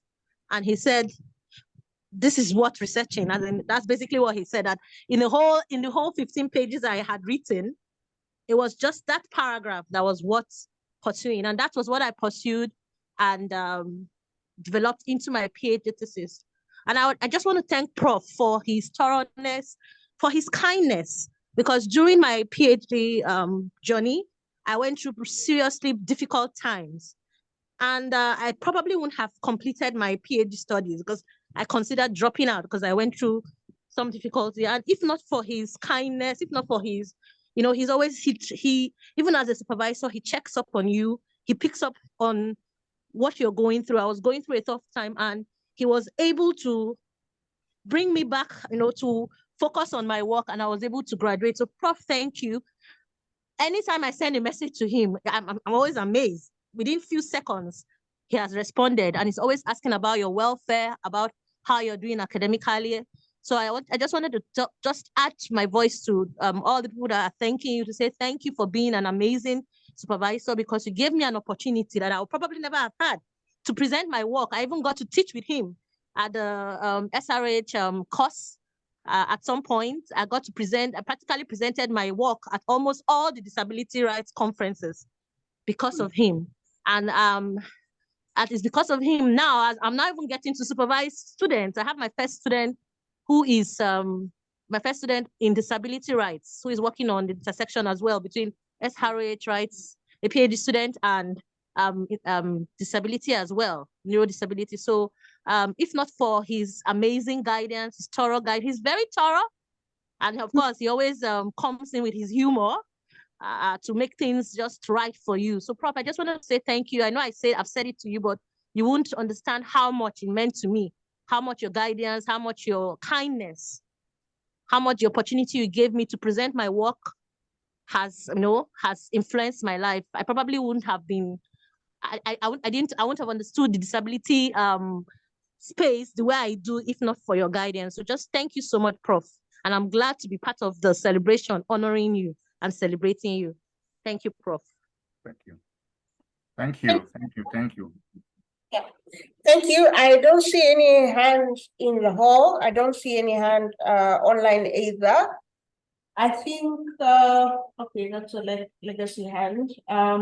Yeah, so before we close, I think I'm going to give back the opportunity to the panelists that we had to maybe share your, if you have any further reflections, having heard what everyone else has been saying. I think I'll start with you, Prof. France, if you're still, if you're still there. If you have anything further that you want to add, please feel free to come back. Sorry, Charles. Very briefly, I think Charles's response is quintessentially him, right? Really a response that was one of humility and emphasizing his humanity. So I think, Charles, you are like exhibit 1 of what we were saying also. But I just want to make the concluding, remark about how broad your impact has been, because the center itself, I think, has 3 elements: the academic element, units, the work we do in the units, but probably a broader continental impact and imprint that we wish to achieve. And I think in all of those, you've been leading the charge. You've been so pivotal. But Charles, you've been encouraging so many. I want to leave you with a word of encouragement, if that is the right phrase. I personally thought the work, for example, you've done in being what people call a public intellectual. The piece you wrote, for example, about Sarah Bartman, and that was picked up by the media and really gave a voice in a kind of a more broader setting. I would perhaps encourage you to think about more in your years of greater wisdom now to play that role even increasingly.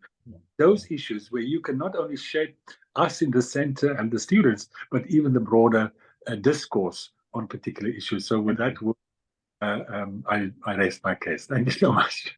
Thank you very much, Franz, and yeah, Dr. Tleleng. No, just to say how you're gonna have to come here. Sorry.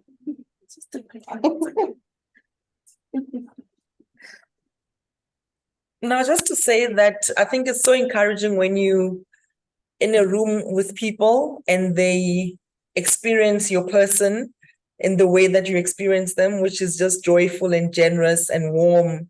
And so it's been a real privilege to also be in a space where we are just collectively, sharing and reflecting on Prof. Charles and celebrating you. And hopefully one day we shall meet together.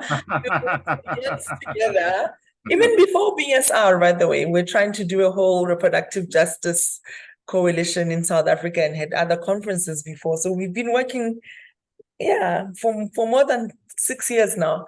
But I really think for me, it's just so special because as you can imagine, with the job that one does, you're often in rooms where you must be fighting for ideas and fighting for this and fighting for justice. And so to be in a room of people that we are just here for a common goal and that we really just experience Prof in such amazing different ways, but I think the thread is the same. And I think that for me has really just been so special. And I think it's the kind of elevation to my own mood and a refilling of a cup that I actually needed. I didn't know I needed it, but I did. And so thank you, Prof, for being you so that we could gather here today to be able to say thank you to you in person. So thank you very much. Thank you. Thank you.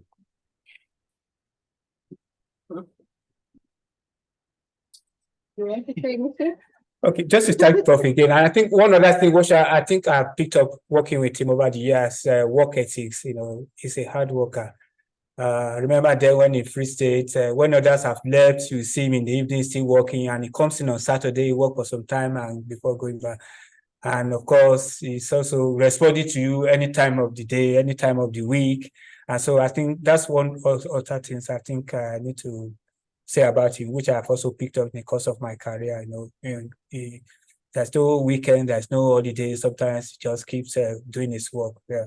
So, I just say thank you again for your mentorship. Thank you for your guidance over the years, and thank you for your support, and thank you for your collaboration. Thank you. You want to say something?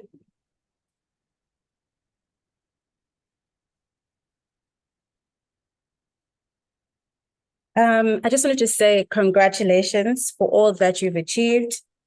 I'm not sure you could have imagined the kind of impact that you've had and will continue to have, and for demonstrating that leadership doesn't have to be intimidating, but it can be gentle, it can be kind, it can be encouraging, and with the aim to elevate. So thank you, Prof, for being that example.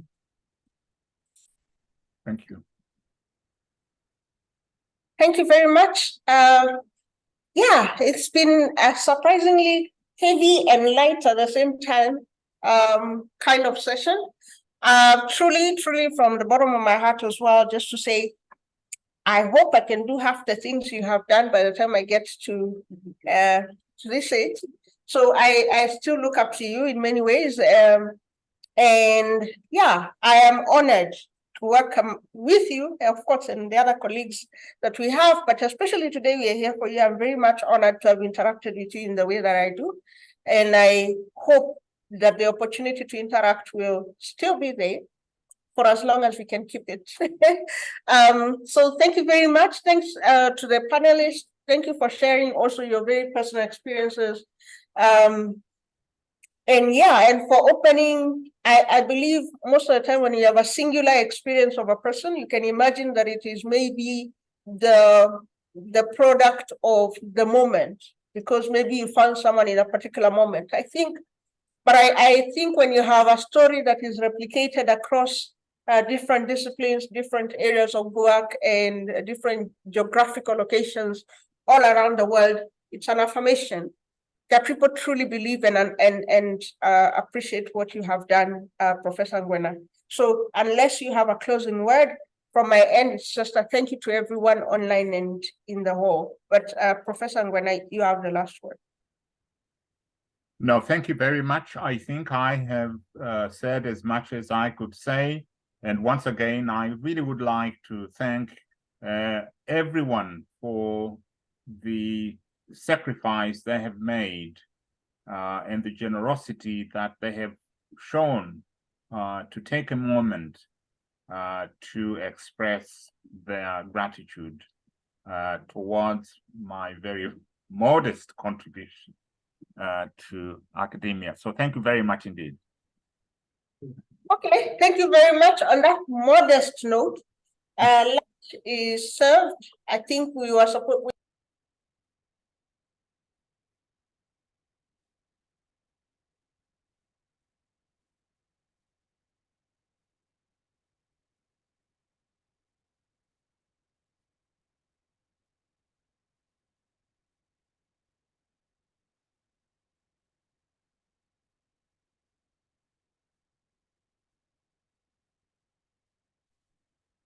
Good afternoon. So after that short interview with Professor Ngwena about his book, we thought that we could round up this conference by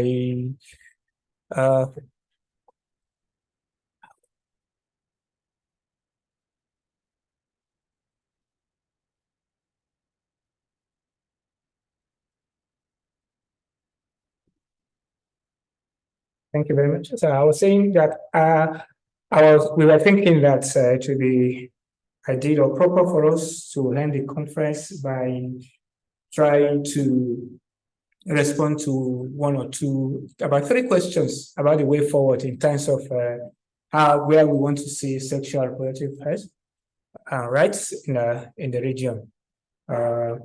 So it's going to be contribution from all of us. So I will throw the first question, and we will seek idea from our colleagues here and colleagues online. And so the first question is, as we begin to see more anti-SRHR groups, from our discussion yesterday today, you can see, okay, so it's clearly there. So what strategy should we develop to counter their activities?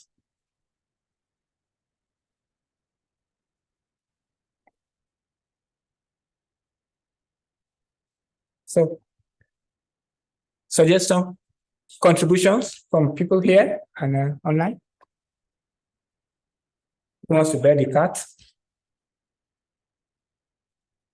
I think some of these issues came up yesterday when we were discussing the session, the panel on abortion.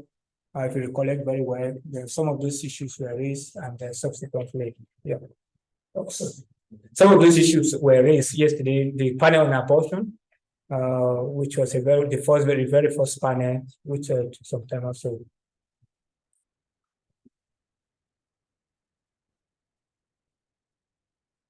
Yes. Sure. Thank you very much. Thank you very much. My name is Tapadwa. I think it has been a lot of resistance when it comes to SRHR, especially when it comes to abortion. With IPAS, we have developed what we call an anti-rights movement or anti-rights training methodology. Where we're looking at different strategies of how we actually mitigate these issues of anti-rights movement. What we've realized is that with the anti-rights group, they're very well funded, and also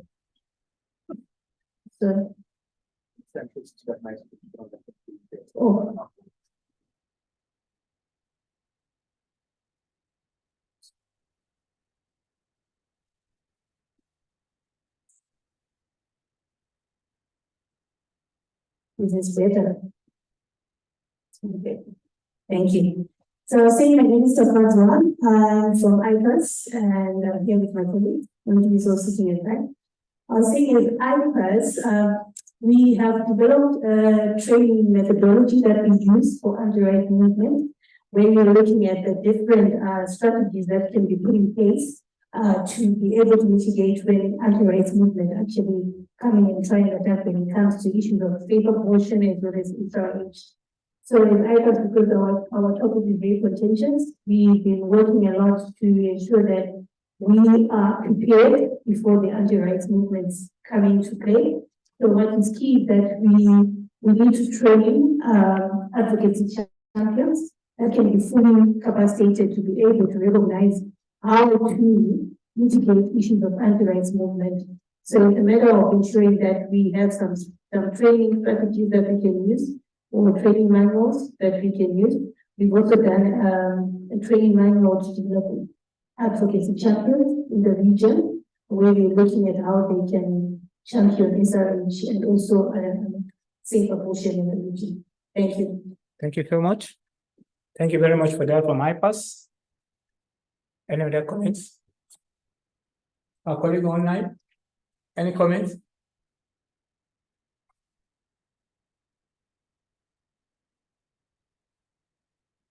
Okay, thank you. So,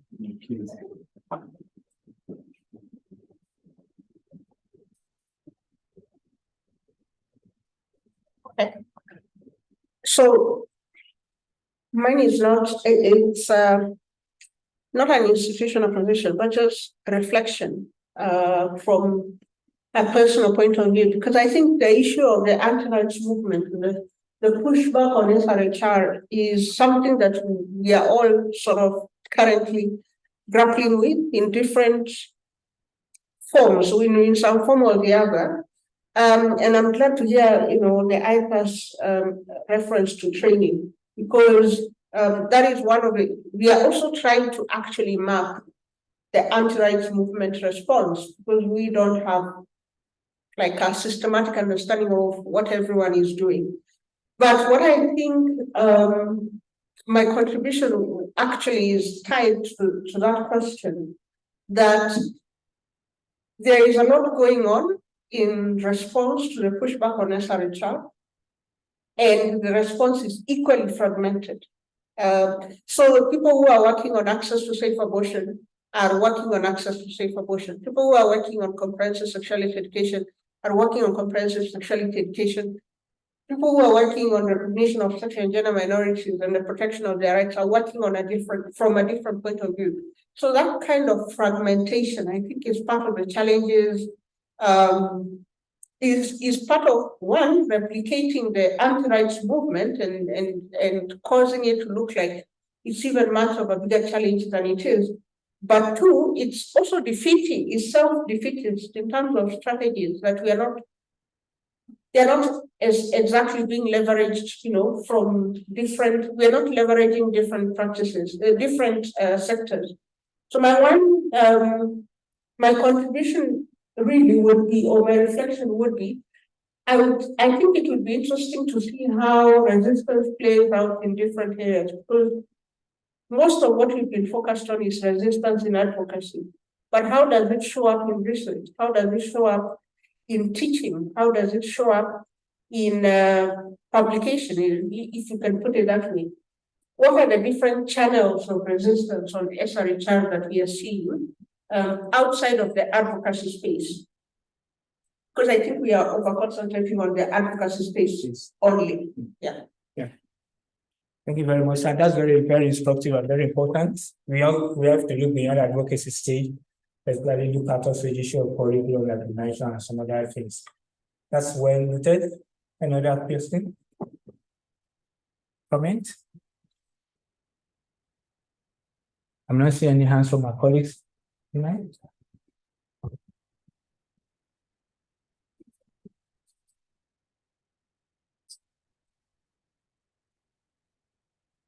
Oh, from sometime. Okay.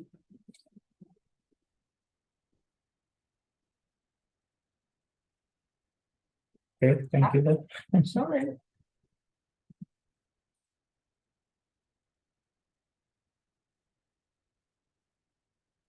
Any comments before we proceed?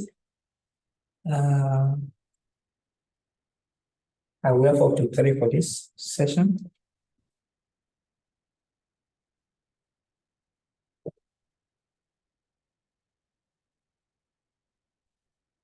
Perhaps in the interest of time, we can move to the second question, which has to do with the 20 years anniversary of the adoption of Maputo Protocol.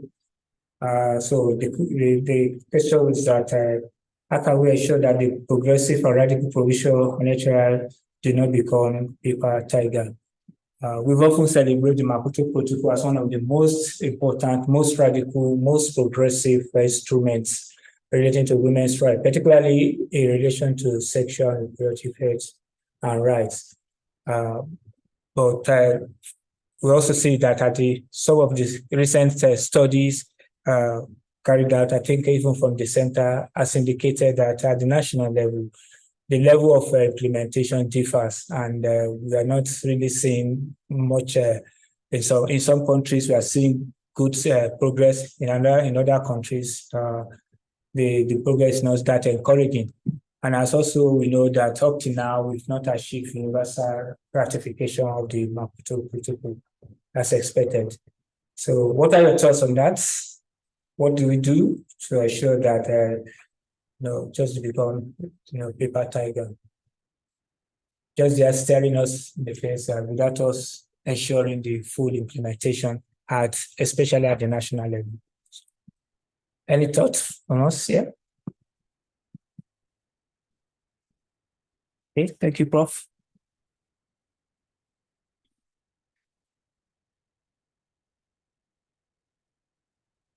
Thank you very much. Thank you. I don't think that I really have any solutions as such, but I think it is important for us to see this particular question in context. If we bear in mind that the Maputo Protocol, I believe, was adopted in 2003, and it came into operation in 2005. Yes. Where we are at the moment is the AU has adopted the African Disability Protocol. It has a very long title, as does the Maputo Protocol. It was adopted in 2018. As it stands, 5 years later, it hasn't attracted sufficient ratifications to come into operation. So even if you compare that to the Maputo Protocol, there's a very clear slowdown. And I think that we need to be aware of that context in terms of not only gauging the backlash, if I may call it that, against the Maputo Protocol, but it seems that there's a general, I wouldn't call it retrogression, perhaps that's a bit of a strong term, but it seems that there is a bit of an increased reluctance on the part of state parties to even engage in these commitments, let alone to comply with the commitments that they have already made. Yeah, thank you very much. Thank you so much. That's very important and very helpful. Anyone wants to make comments on that? Yes. Very much the blog post on financing related to the animal. So can you go come and share your thoughts with us?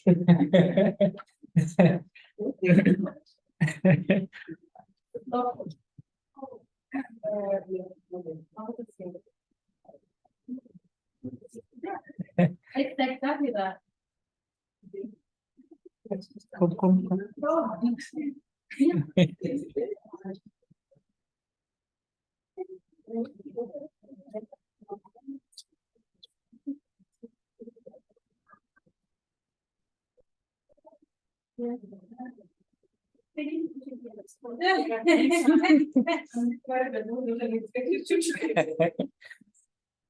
Thank you very much.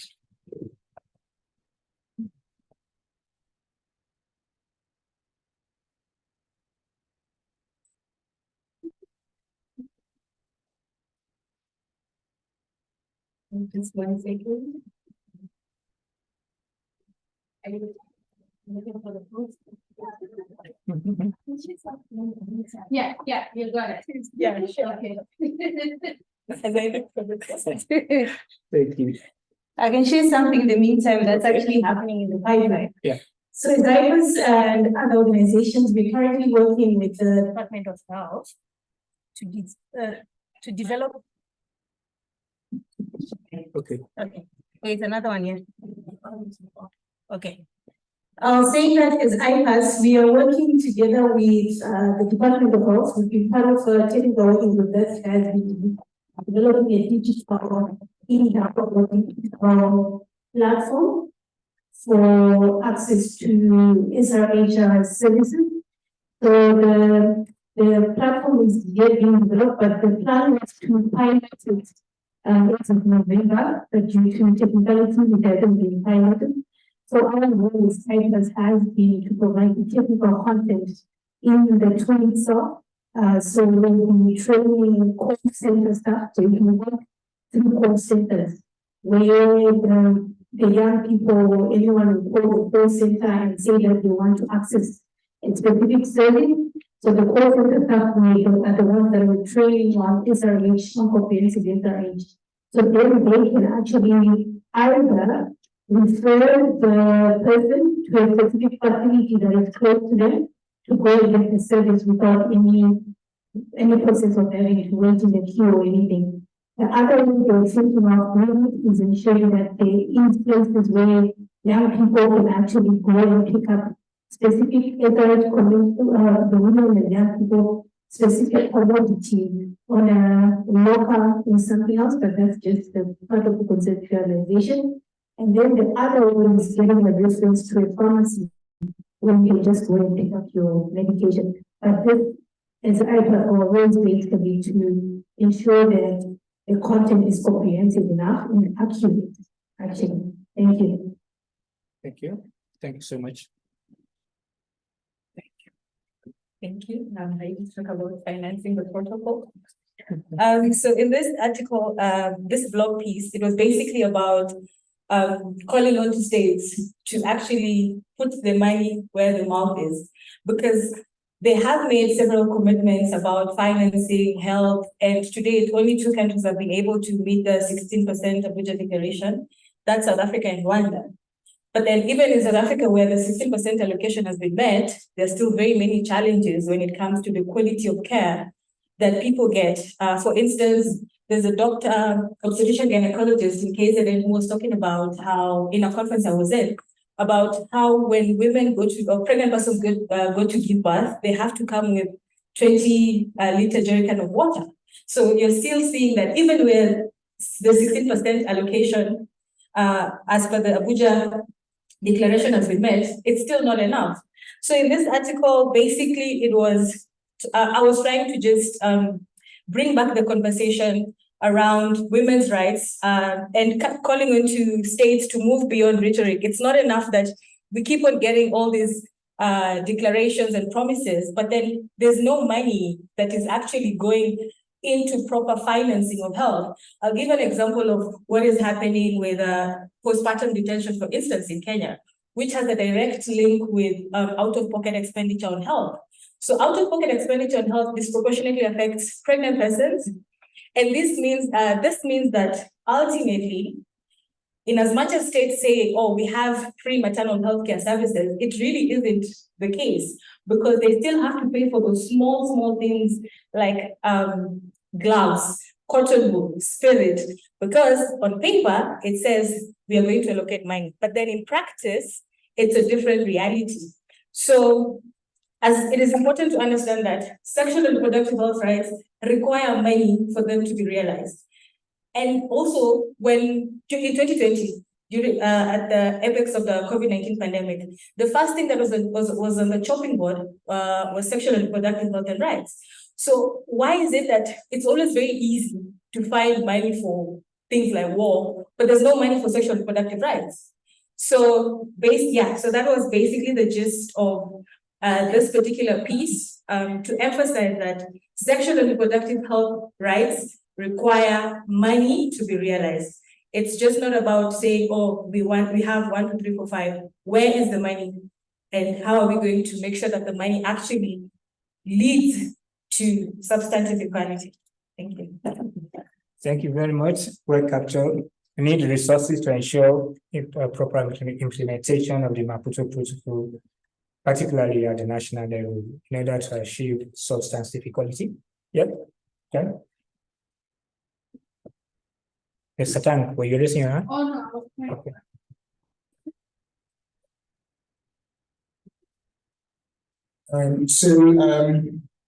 Well, my response is actually in relation to the first, but also the second question, in terms of how we may be able to respond. And I think yesterday we started having that conversation, and I think I'm not sure at the moment we have a very good understanding of the full range of what the anti-SRH rights movement, the messaging is. So I think maybe one of the ways that we start to think about response is to, first of all, map up what are the different ways. So for example, misinformation, disinformation, and fear are different mechanisms that are being used. For example, like contraception would make you infertile, all kinds of things are happening. So I think it would be important that we do some serious research to map up the different strategies that are being used. Of course, some have been done, especially from the global north, that we can learn from. But I think there are different ways that this is happening, especially in churches. For example, pastors are using all kinds of strategies to kind of like dissuade people from doing that. So I think we need to do that. And of course, also related to the Maputo Protocol is, for example, we just talked about only 2 countries meeting this the requirement. I think this is something we constantly need to do and show where different countries are. Similar to, for example, the Lancet Commission on SDGs. In a way, that kind of information has a force of not only pointing at progress, but also forcing countries to take action, because then they're able to show us which countries have done the least in terms of trying to achieve that. And that's probably like a research role. But I also wanted to highlight, this is one of my, I don't know whether it's a personal disappointment, especially in the way in which we have gone about the SRH right movement in the continent, that we haven't really mobilized communities. We haven't, for example, mobilized women groups to actually demand. I've always asked the question in Ghana, how is it that women are not angry about the fact that you have so many of them dying during childbirth? Why is it not something on the election, like calendar? Why are women not demanding that?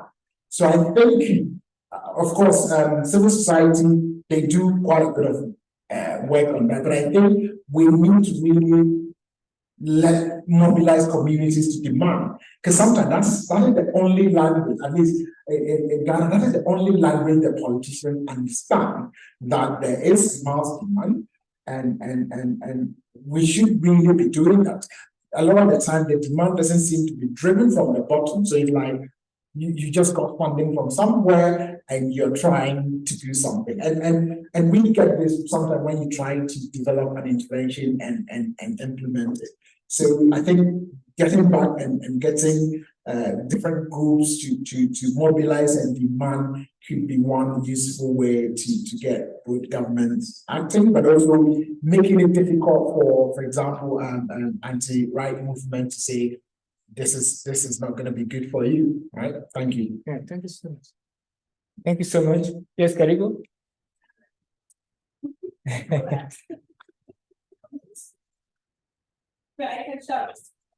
Oh, they will hear you. They will hear you. Okay.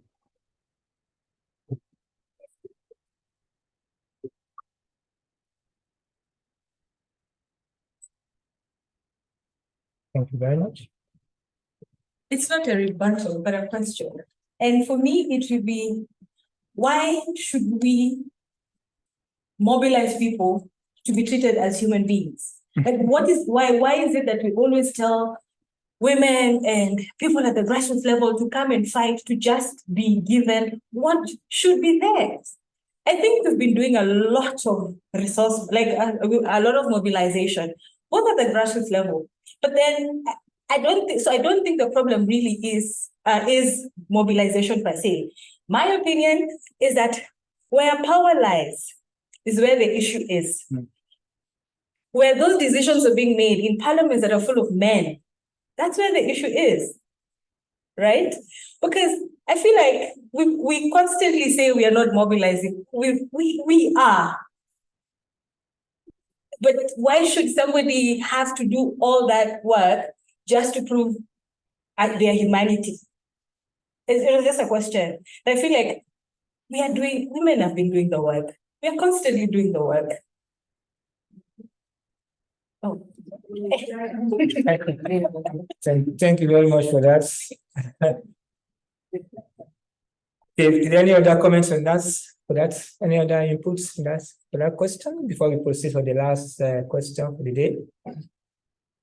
Okay, so the last question has to do with digital technologies. The important role of digital technologies in advancement of sexual and reproductive health and rights, that's unquestionable.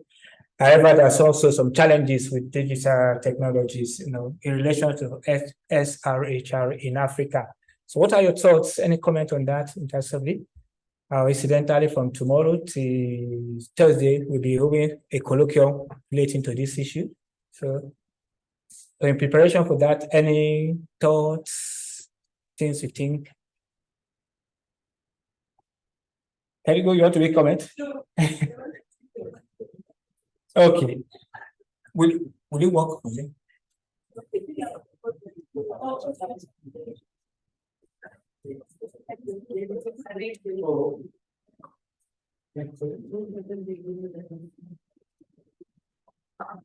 Thank you. I'm apologizing for my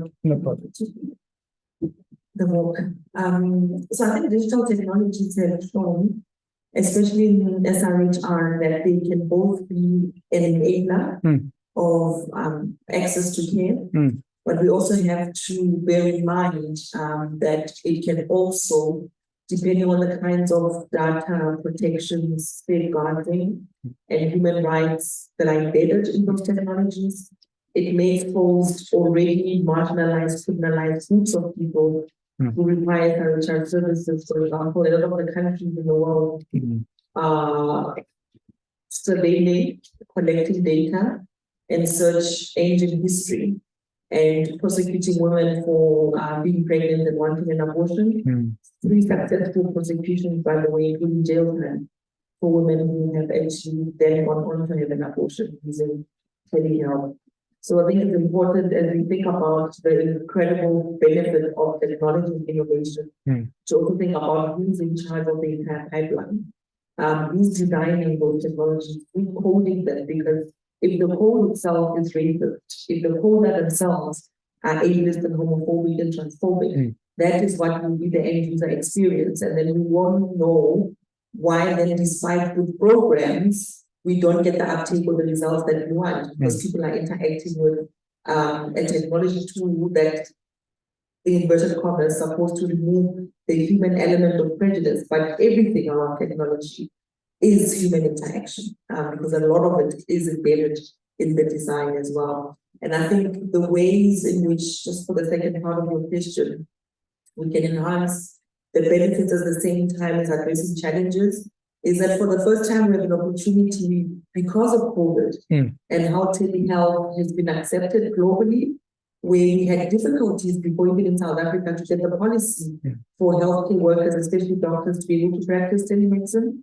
We saw how policy changed overnight because of that emergency. So we need to make sure that any good policies that were changed that enabled care have to be themselves human rights based, and that we demand that they stay. And so some kind of academic or scholarship or some advocacy in that area where we can do a policy analysis to see how did states respond to the COVID pandemic and everyone who are in technology for screening, monitoring, surveillance, the whole lot. And what were the health outcomes in those communities who were experiencing load shedding? in those communities where there's low the high data costs and therefore low connectivity, where there is digital illiteracy, and not because you're not good or smart at other things, but it does take time to know how to use the mobile phone and the apps and all of those things. And the last thing about challenges, who owns that data? And to what extent can they use it to profit and produce and research other developments down the line that may not necessarily directly or easily trace back to all of the things that were input. So a human rights approach is really important because we have a chance now to make sure that whatever solutions we come up with, human rights are an afterthought. Whereas with everything else, human rights tend to be an afterthought, and it looks like we are now just spoiling the party.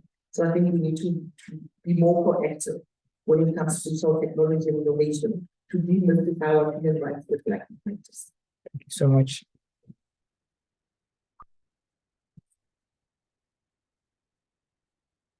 Okay.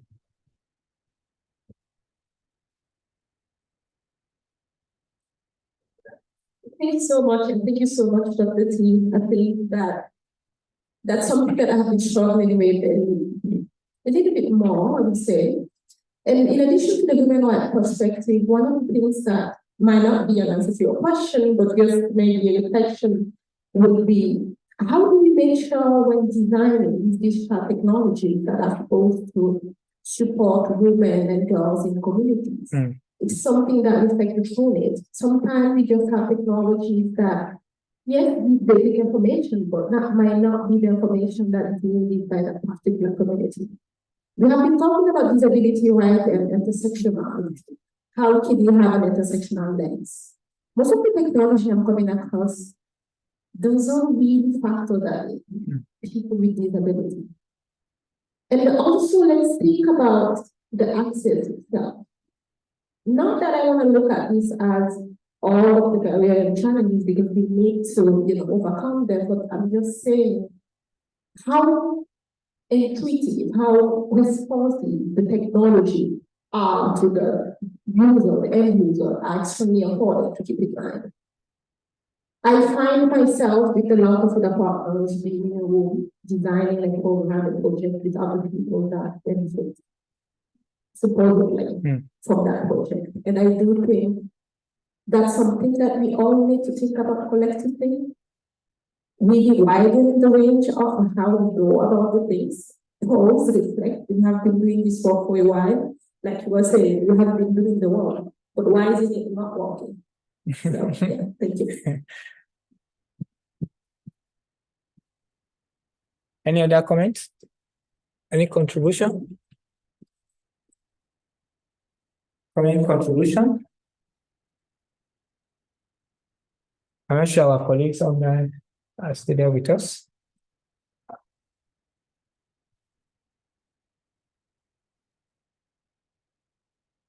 Well, I think in the interest of time, we might just have to end the proceeding for today. It has been a wonderful 2 days of exchanging ideas, discussing work and areas where Professor Ngwena has worked, has continued to work. And then we have also shared thoughts, experiences about his teaching, his contribution to knowledge, his contribution to humanity. And I think at the end, we come to the end, and the proper person to do the closing for us will be Professor Marungu, who is the Assistant Director for the Center for Human Rights. Professor Marungu.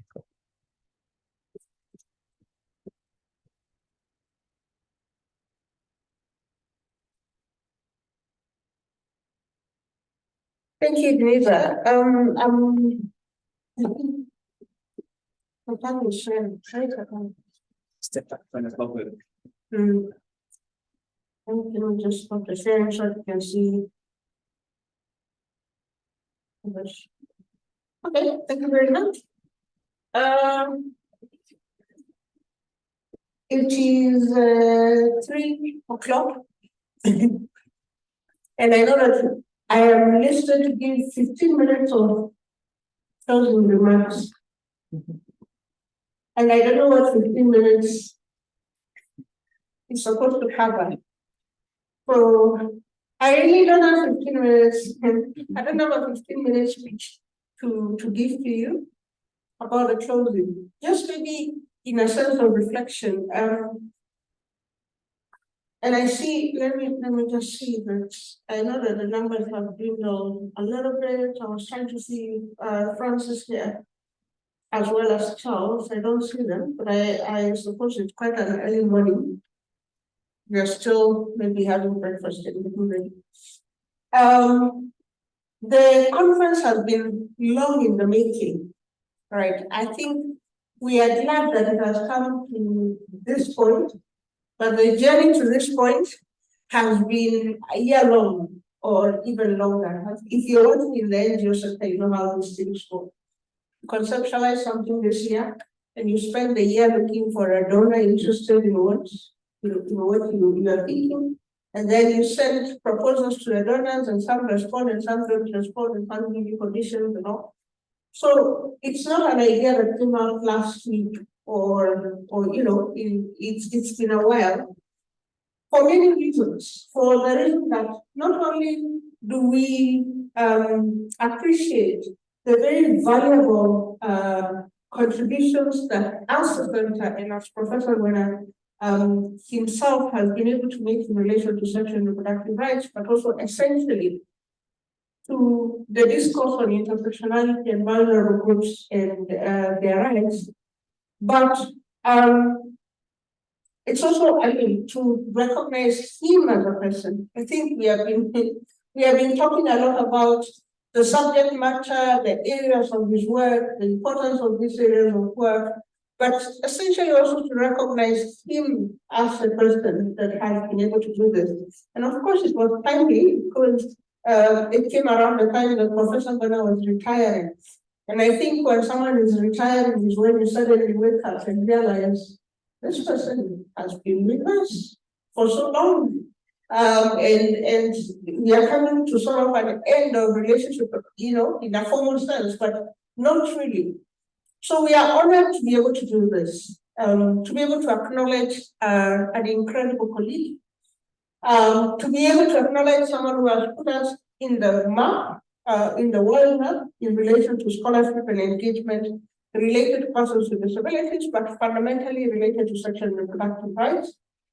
We are truly grateful to Professor Ngwena for his dedication and for his efforts in this regard. But fundamentally, for me, I think I should also just give credit to Professor Franz because this whole idea, much as we have executed it, began with him. He truly was the one person who started by saying that we can have a conference to reflect and to celebrate the work of Professor Charles Ngwena.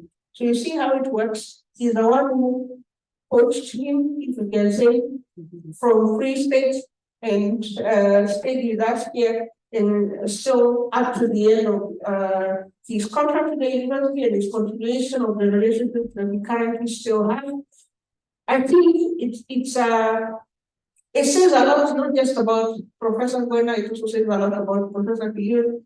But I am proud to stand on the shoulders of giants. I believe the two of them are truly giants in our field, and I'm really truly honored to have interacted with them and to continue to benefit from their mentorship and their support. This, for me, these 2 days also have continue to highlight the very high significance of the subject matters that we are speaking into. We have benefited from very strong foundations in terms of engaging on sexual and reproductive health rights of the African continent. Even on the subject of disability rights, we have done quite a lot of advancement in a period of about 10 years.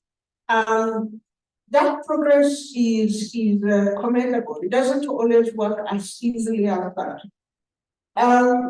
Besides, the fact that testifies to the commitment and to the passion and to the hard work of those who have been the pioneers of this field, I think what it tells us is that there is so much scope for change that can come out of our investment and engagement in this area.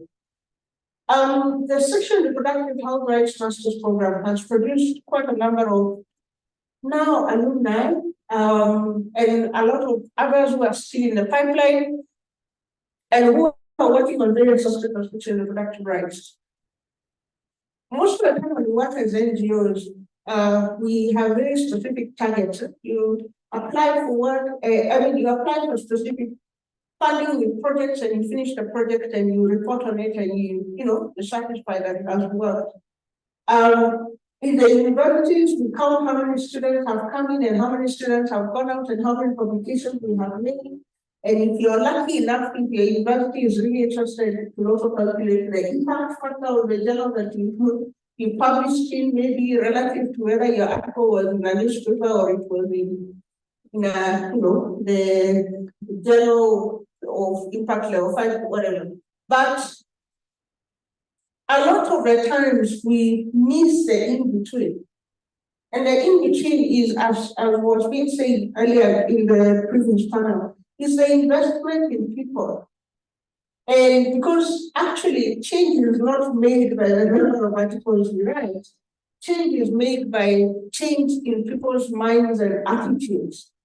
And one of the things that has been a benefit for the programs, the academic programs of the center, particularly the sexual and reproductive rights, is to produce, as Professor Ngwena said earlier, a cohort of people who share an understanding of sexual and reproductive rights who have a shared but actually well-informed perspective.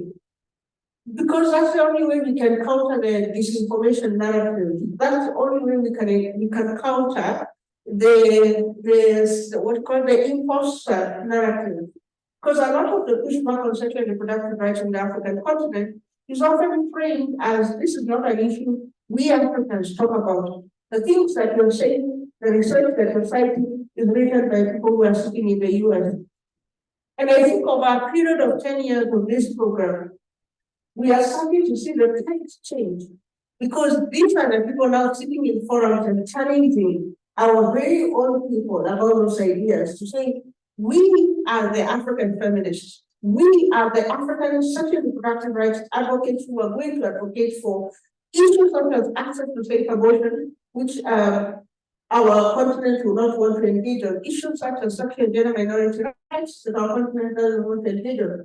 But you cannot make this an issue of they versus us because we are part of this community. So I think for me, that is the largest contribution of the sexual and reproductive health rights work and of Professor Ngwena's, a testament of Professor Ngwena's investment. In that way, the impact of his work will run for generations because those who have been trained will still stay and still advocate. The people are getting into influential spaces and becoming very key and strategic allies for the subject matter. So, yeah, so we leave the conference. I feel encouraged. I feel very encouraged that that we are on the right path, that we have the right allies, that we have people who are passionate about the subject matter, that the legacy of Professor Ngwena's work is in good hands. And thank you very much for that. So to bring this conference to a closing, I would just want to say thank you very much to all of you who have taken your time to come and participate, to contribute, to share your views, to engage in the different conversations that we have had in the past 2 days. Thank you for those who are joining us, online. I know that when you're getting online, the chances of being distracted and moving away is also very high. But some of you have stayed the call since yesterday morning. Thank you very much for staying. I want to thank all the presenters, both present and those who participated from yesterday. Thank you for your time, your insights, and I think very personal and honest engagement with both with the legacy of Charles Ngwena, but also with the subject matter. And thank you to all the moderators and those who are running the various sessions. Your time and your contribution is sincerely appreciated. I think fundamentally, thank you to the team at the center that was behind this. As Professor modestly said, Professor Ngwena modestly said, he knows how much work went into this. It's true. I think with the Satan being on the other side of, of the world, and the Rotendo being on this side of the world, and Bianca and Daniel in the final days, plus Ebenezer as well. Coordinating that stuff is not as easy as it looks. I think when you finally have a conference and people arrive, it looks like very easy work. But before you actually get a program together and people agree to come and people confirm that they are coming, it takes a lot of work. Thank you very much, colleagues, for all your inputs and for the hard work that went into this.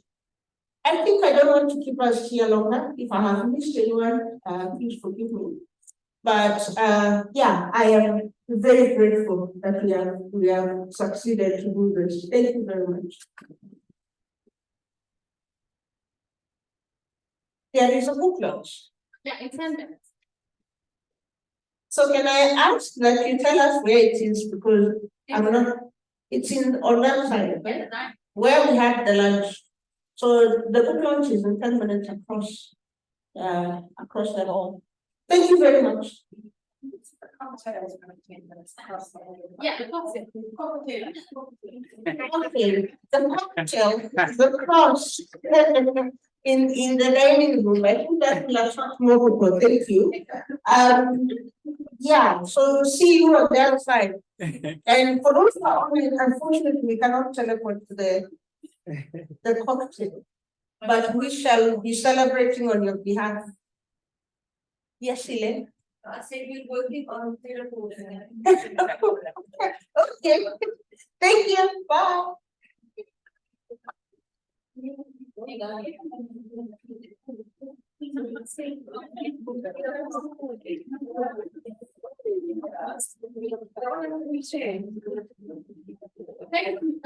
I'm going. You didn't take your stuff.